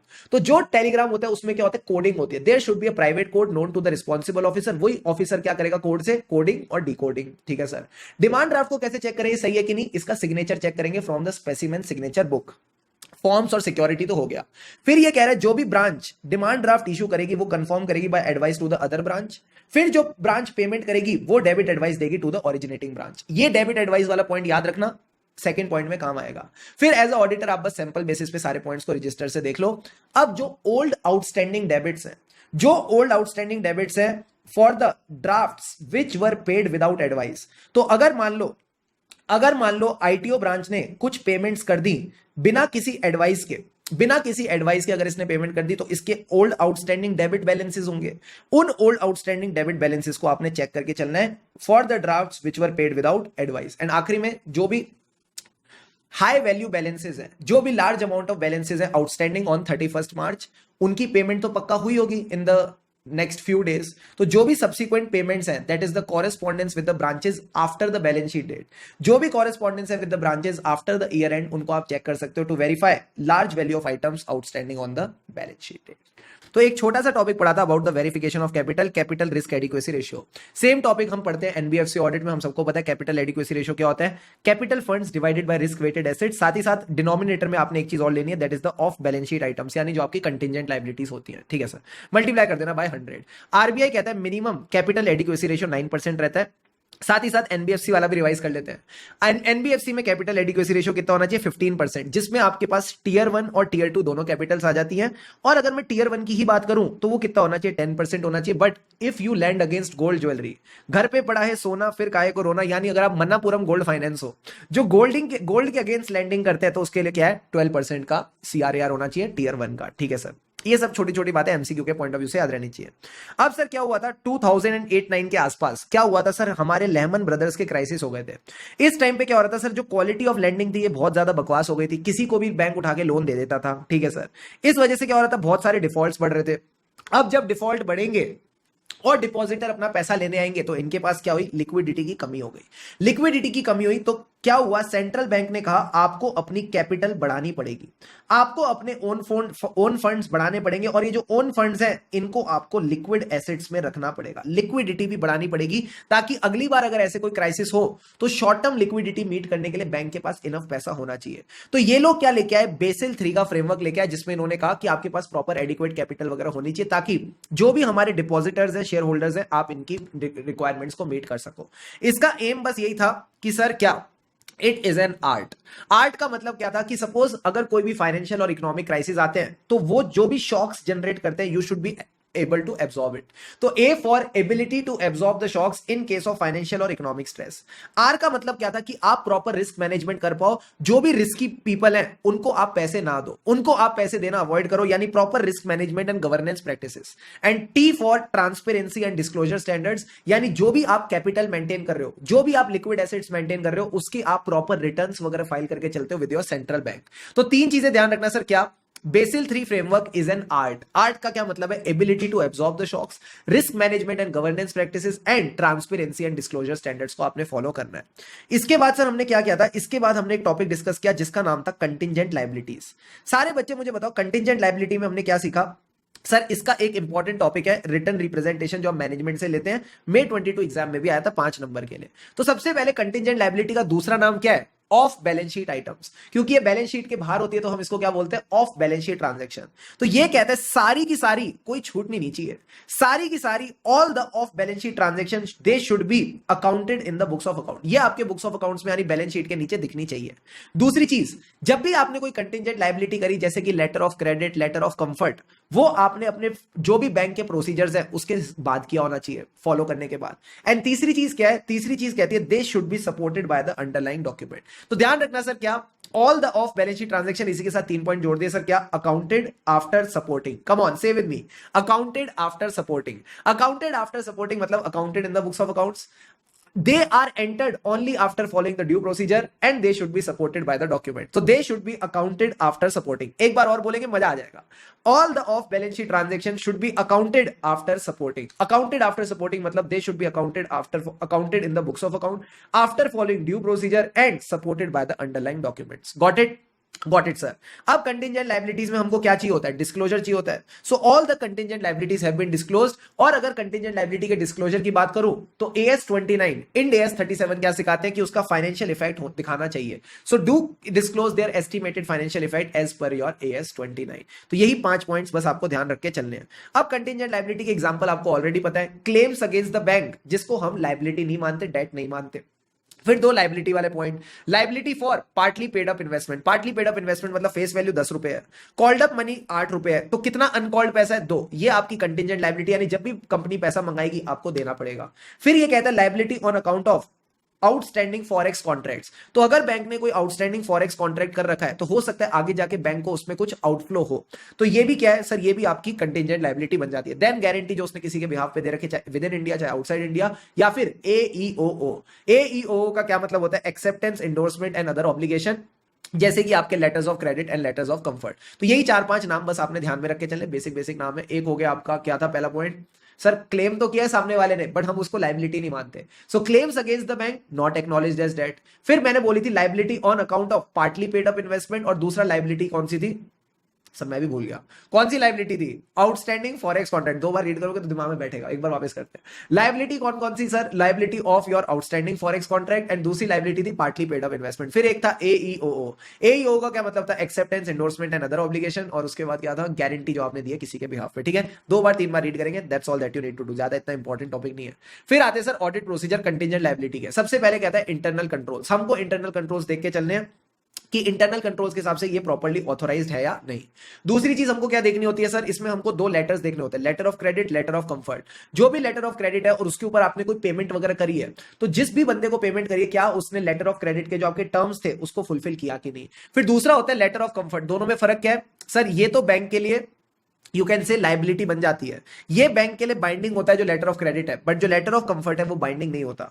तो लेटर ऑफ कंफर्ट भी देख लेना, कंटिजेंट लाइबिलिटीज में इंक्लूडेड होना चाहिए। इंक्लूडेड होना चाहिए मतलब हमको कंप्लीटनेस चाहिए, कंप्लीटनेस के साथ साथ रीजनेबलनेस। कम ऑन, कंप्लीटनेस चाहिए, कंप्लीटनेस के साथ साथ रीजनेबलनेस। रीजनेबलनेस किसको ध्यान में रखते हुए, प्रीवियस एक्सपीरियंस और करंट ईयर की जो ट्रांजेक्शन हुई है। तो ये 5 पॉइंट आपको ध्यान रखने, सबसे पहले इंटरनल कंट्रोल, फिर 2 letters, letter of credit, letter of comfort. Letter of comfort include होना चाहिए यानी कंप्लीटनेस, कंप्लीटनेस से मिलता जुलता reasonableness considering the past experience and current year period. Got it sir. फिर आता है एक टॉपिक और, claims against the bank which are not acknowledged as debt. इसका हमने क्या एग्जांपल देखा था, सपोज हमारे वर्कर्स स्ट्राइक पे चले गए, वर्कर कहते हैं आपको हमारी वेजेस बढ़ानी पड़ेगी रेट्रोस्पेक्टिवली। अब क्या मुझे वर्कर को वो क्लेम देना है या नहीं, इसको चेक करना है। तो इसके लिए एज अ ऑडिटर मैं क्या देखूंगा, रेलिवेंट एविडेंस। तो अगर मेरा कोर्ट में केस चल रहा है तो correspondence with the lawyer, correspondence with the worker. अब अगर कोर्ट में केस चल रहा है तो क्या मैनेजमेंट घर पे बैठ के शांति से मेडिटेट करेगी या मीटिंग करेगी, सर मीटिंग करेगी। तो हम मिनट्स ऑफ द मीटिंग देखेंगे कि इन केसेस को लेके पक्का डिस्कशन हो रही होगी बोर्ड ऑफ डायरेक्टर्स, कमिटीज के बीच में, शेयर होल्डर्स वगैरह के बीच में, ठीक है। कॉन्ट्रैक्ट्स और एग्रीमेंट्स देख लो with the workers and all, ठीक है सर।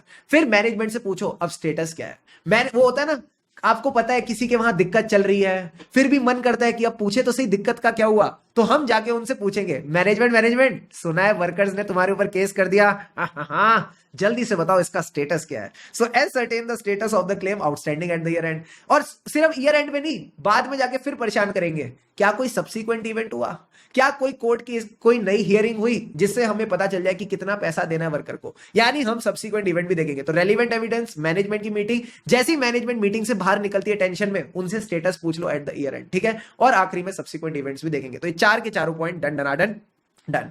फिर आता है सर क्या, guarantees on the behalf of constituent. I think this question was asked in your November 18 exam. तो गारंटीज के केस में सबसे पहले हमको क्या देखना है सर, गारंटीज के केस में अगेन हमको देखना है इंटरनल कंट्रोल। तो चाहे कंटिजेंट लायबिलिटी हो चाहे गारंटी हो, इससे पहले हमने टॉपिक डिस्कस किया था बिल्स पेबल, वहां पे भी इंटरनल कंट्रोल था। उसके बाद स्टेशनरी, वहां पे भी इंटरनल कंट्रोल। तो इंटरनल कंट्रोल वाला पॉइंट ध्यान रखेंगे।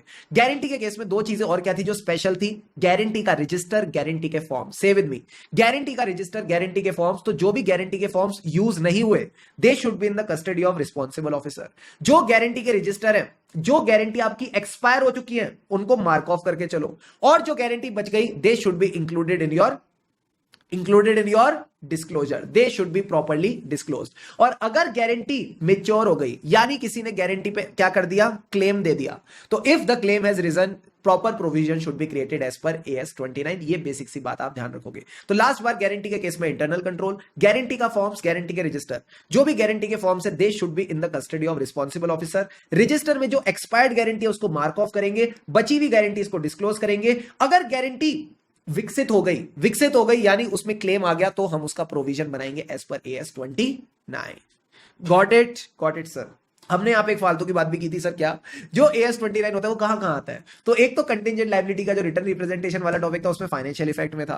उसके अलावा जो हम टॉपिक डिस्कस करते हैं नॉन बैंकिंग एसेट्स की, उसमें हमको ओनरशिप देखनी होती है कि वो विद द बैंक है। अगर ओनरशिप में डिस्प्यूट है तो उस पर प्रोविजन बनेगा एज पर AS 29, ठीक है। तो यहां 2 बार हमने AS 29 की बात की इस चैप्टर में। फिर हमने एक टॉपिक डिस्कस किया जिसका नाम था कॉनकरेंट ऑडिट। सारे बच्चे बताओ कॉनकरेंट ऑडिट कौन कौन से एरियाज का होता है सर, जो भी एरियाज बैंक के केस में होते हैं। जैसे कि बैंक पैसे लेता है in the form of deposit, फिर उसमें से कुछ पैसा एडवांस कर देता है, कुछ पैसा इन्वेस्ट कर देता है, कुछ फॉरेक्स में जाता है, कुछ कैश में जाता है। तो सारे एरियाज कॉनकरेंट ऑडिट में कवर होते हैं, हाउसकीपिंग, अदर आइटम्स, ये सब आ जाते हैं कॉनकरेंट ऑडिट में, ठीक है सर। इसमें हमें क्या क्या ब्रांचेस कवर करनी है, कौन से एरियाज कवर करने, कौन डिसाइड करता है, audit committee of the board of director. तो इसको प्यार से बोलते हैं ACB, एसीबी प्रद्युमन नहीं, एसीबी। एसीबी का मतलब है audit committee of the board of director. तो जो हेड ऑफ इंटरनल ऑडिट होता है with the approval of audit committee वो डिसाइड करता है।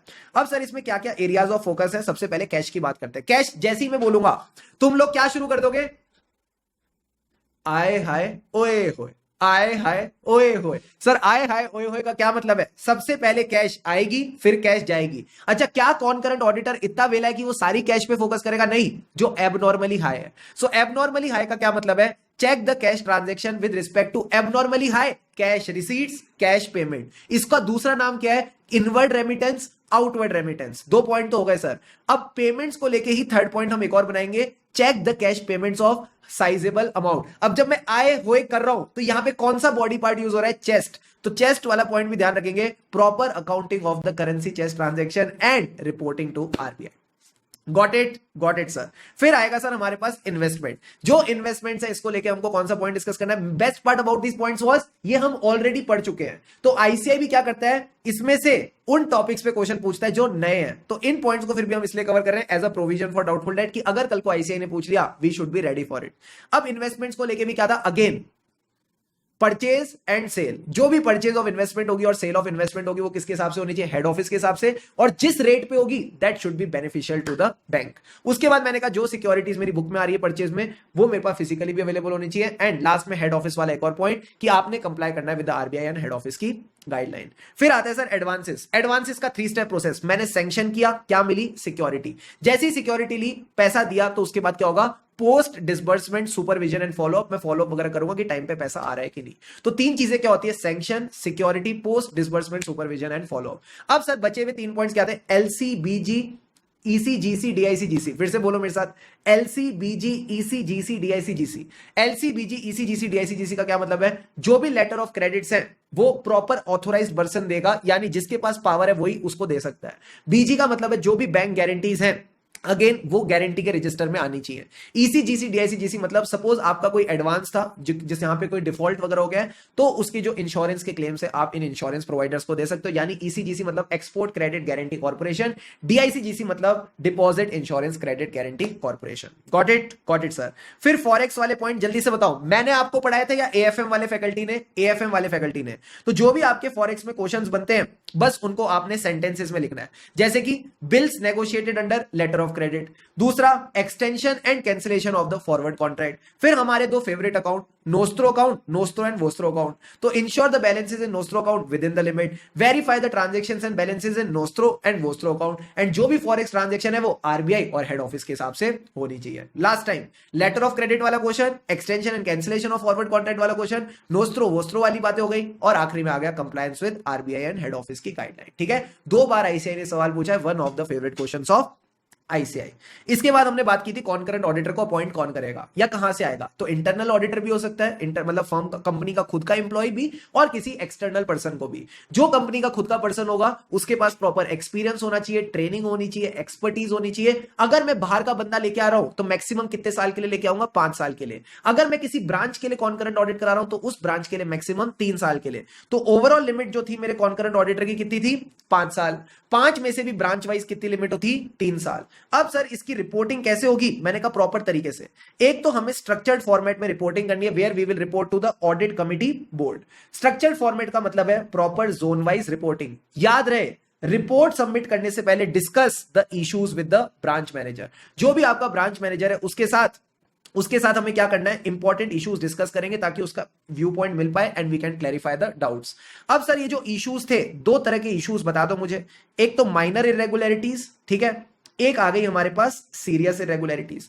जो माइनर इरेगुलरिटीज है उनको तो यूं ही निपटा दो, उनको तो फटाफट निपटा दो, यानी दे should be rectified in a timely manner. जो सीरियस इरेगुलरिटीज है उसके बारे में हेड ऑफिस को बताएंगे, अगेन इमीडिएट एक्शन के लिए। सीरियस इरेगुलरिटी का एग्जांपल दे दो, फ्रॉडलेंट ट्रांजैक्शन। तो जो फ्रॉडलेंट ट्रांजैक्शन है 3 लोगों को बतानी है सर, किस किस को? एक तो हमको बतानी है आईएडी को, आईएडी मतलब inspection and audit department, inspection audit department को बताएंगे। दूसरा हमारा एक नया हीरो आया है सीवीओ, सीवीओ मतलब चीफ विजिलेंस ऑफिसर। एंड तीसरा ब्रांच मैनेजर को बताएंगे अगर वो फ्रॉड में इन्वॉल्व नहीं है। एंड आखिरी में क्या होगा, timely follow up action, last में होगा टाइमली फॉलो अप एक्शन। सो यहां हमने ये सारी चीजें सीख ली। प्लस हमने क्वेश्चन बैंक में क्वेश्चन किया था सर, क्या जहां पे क्वेश्चन में 4 ब्रांचेस थी। एक ब्रांच थी नरीमन पॉइंट में, एक ब्रांच थी हमारी नरीमन पॉइंट में। कहां गई मेरी नरीमन पॉइंट वाली cute cute branch, question number 19 था, right? Yes sir, Nariman point, Solapur, Pune, Nashik. इस क्वेश्चन में सर हमने क्या सीखा था कि जो भी एसेट क्लासिफिकेशन होती है वो किसके बेसिस पे होती है, क्या किसी एक पर्टिकुलर ब्रांच के बेसिस पे या total position of the bank, total position of the bank. तो जो टोटल पोजीशन है of the account in the bank उसके बेसिस पे होगी। और ये डिसाइड कौन करेगा, जो लिमिट सैंक्शनिंग ब्रांच है। जो लिमिट सैंक्शनिंग ब्रांच है वो डिसाइड करती है कि एक बोरोवर की एसेट क्लासिफिकेशन कैसे होगी। Stand alone matter of any branch is irrelevant for determining the classification. You got the point or not? Yes sir. तो ये आज हमने कुछ बेसिक बातें सीखी थी। और लास्ट में आता है आज का सुविचार। सर सुविचार क्या कहता है? ये कहता है once you become fearless life becomes limitless. मैं एक छोटा सा पॉइंट आपके साथ डिस्कस करूं क्या आज? Please if you all allow me, एक छोटी सी मीठी सी बात में डिस्कस करूं। हाँ सर बताओ, आपको क्या लगता है ये जो सीए स्टूडेंट्स होते हैं, हम एज अ सीए स्टूडेंट रहते हैं ना, हमको डर किसका रहता है? What are we so worried about? मैं आपको 2 ऑप्शन दूंगा। कंप्यूटर जी बच्चों से पूछते हैं ये सीए स्टूडेंट्स किसको लेके वरीड रहते हैं? क्या उन सब्जेक्ट्स को लेके या उन क्वेश्चंस को लेके आप वरीड रहते हो जिसमें आपने बहुत ज्यादा हार्डवर्क कर रखा होता है? या हार्डवर्क के साथ भी मैं बोलता हूं प्रॉपर हार्डवर्क प्लस प्रैक्टिस कर रखी होती है? या फिर आप उन सब्जेक्ट्स या क्वेश्चंस को लेके वरीड रहते हो, यहां से आना बेबी, यहां, अरे इधर, हाँ, उन सब्जेक्ट्स या क्वेश्चंस को लेके वरीड रहते हो जहां पे आपने थोड़ी सी काम चोरी कर रखी होती है? Please give me the answer. Where are you worried? उन सब्जेक्ट्स या क्वेश्चन जहां पे आपने प्रॉपर हार्डवर्क और प्रैक्टिस कर रखी है, या फिर जहां पे आपने काम चोरी कर रखी होती है? Option number 2, option number 2 sir ये है एरिया ऑफ वरी, ये है एरिया ऑफ वरी। अब मुझे ये बताना, ये किसको पता है कि हमने कहां काम चोरी कर रखी है? सर हमको पता होता है, ये बात हमको पता होती है। मैं बताऊं ना, आप इस दुनिया में किसी से भी झूठ बोल सकते हो बट अपने आप से नहीं बोल सकते, अपने आप से नहीं बोल सकते। तो मैं आपको एक बात बोलूं ना, अगर आपको फियरलेस बनना है, यानी कोई भी सब्जेक्ट उठा लो, कोई भी टॉपिक उठा लो, अगर आपको उसमें फियरलेस बनना है, शांति से क्या करना है सर, यही चीज करनी है और कुछ भी करने की जरूरत नहीं है।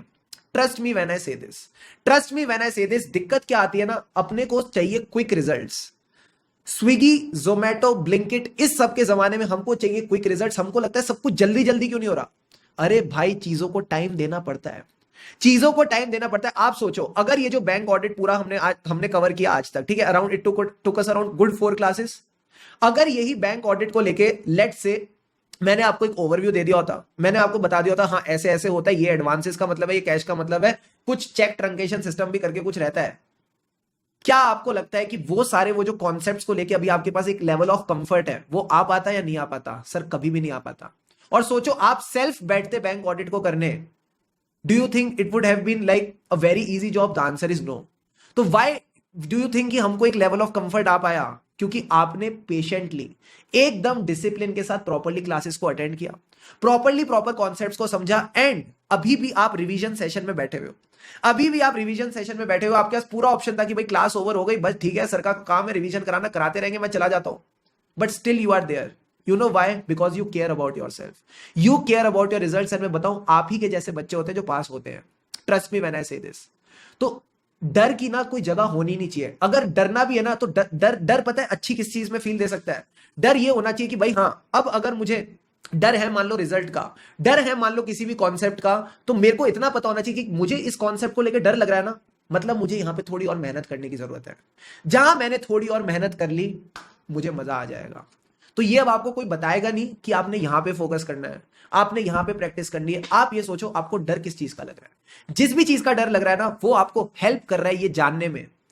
आप ऐसा मान लो ईश्वर आपको खुद बता रहा है कि देखो यहाँ पे मेहनत करने की जरूरत है, यहाँ पे प्रैक्टिस करने की जरूरत है, और अगर आपने वहां पे मेहनत और प्रैक्टिस कर ली, ट्रस्ट में मजा आ जाएगा। You are getting the point or not? Yes sir. थोड़ी सी हैवी बात है, बट अगर आपने इसको समझ लिया, अगर आप इस चीज को समझ गए, तो ट्रस्ट में मजा आ जाएगा। So once you become fearless, life becomes limitless. और फियरलेस बनने के लिए all we need to do is hard work and practice, that's it. And it's very easy. You just need to give it proper time. Not for anyone else, not for your parents, not for anyone. Just for yourself, for your wonderful, beautiful future. That's it. ठीक है? So thank you so much for attending today's session. I hope you enjoyed it. यूं ही खुशी खुशी मिलाकर पढ़ते रहे, कोई चारा ही नहीं है। मन उदास करके परेशान होकर पढ़ने में मजा ही नहीं है। ठीक है? एंड हमें राही ऑडिट के फिर मिलेंगे चलते चलते। लगे रहो मित्रों, लगे रहो, आगे बढ़ते रहो। Have a great day ahead.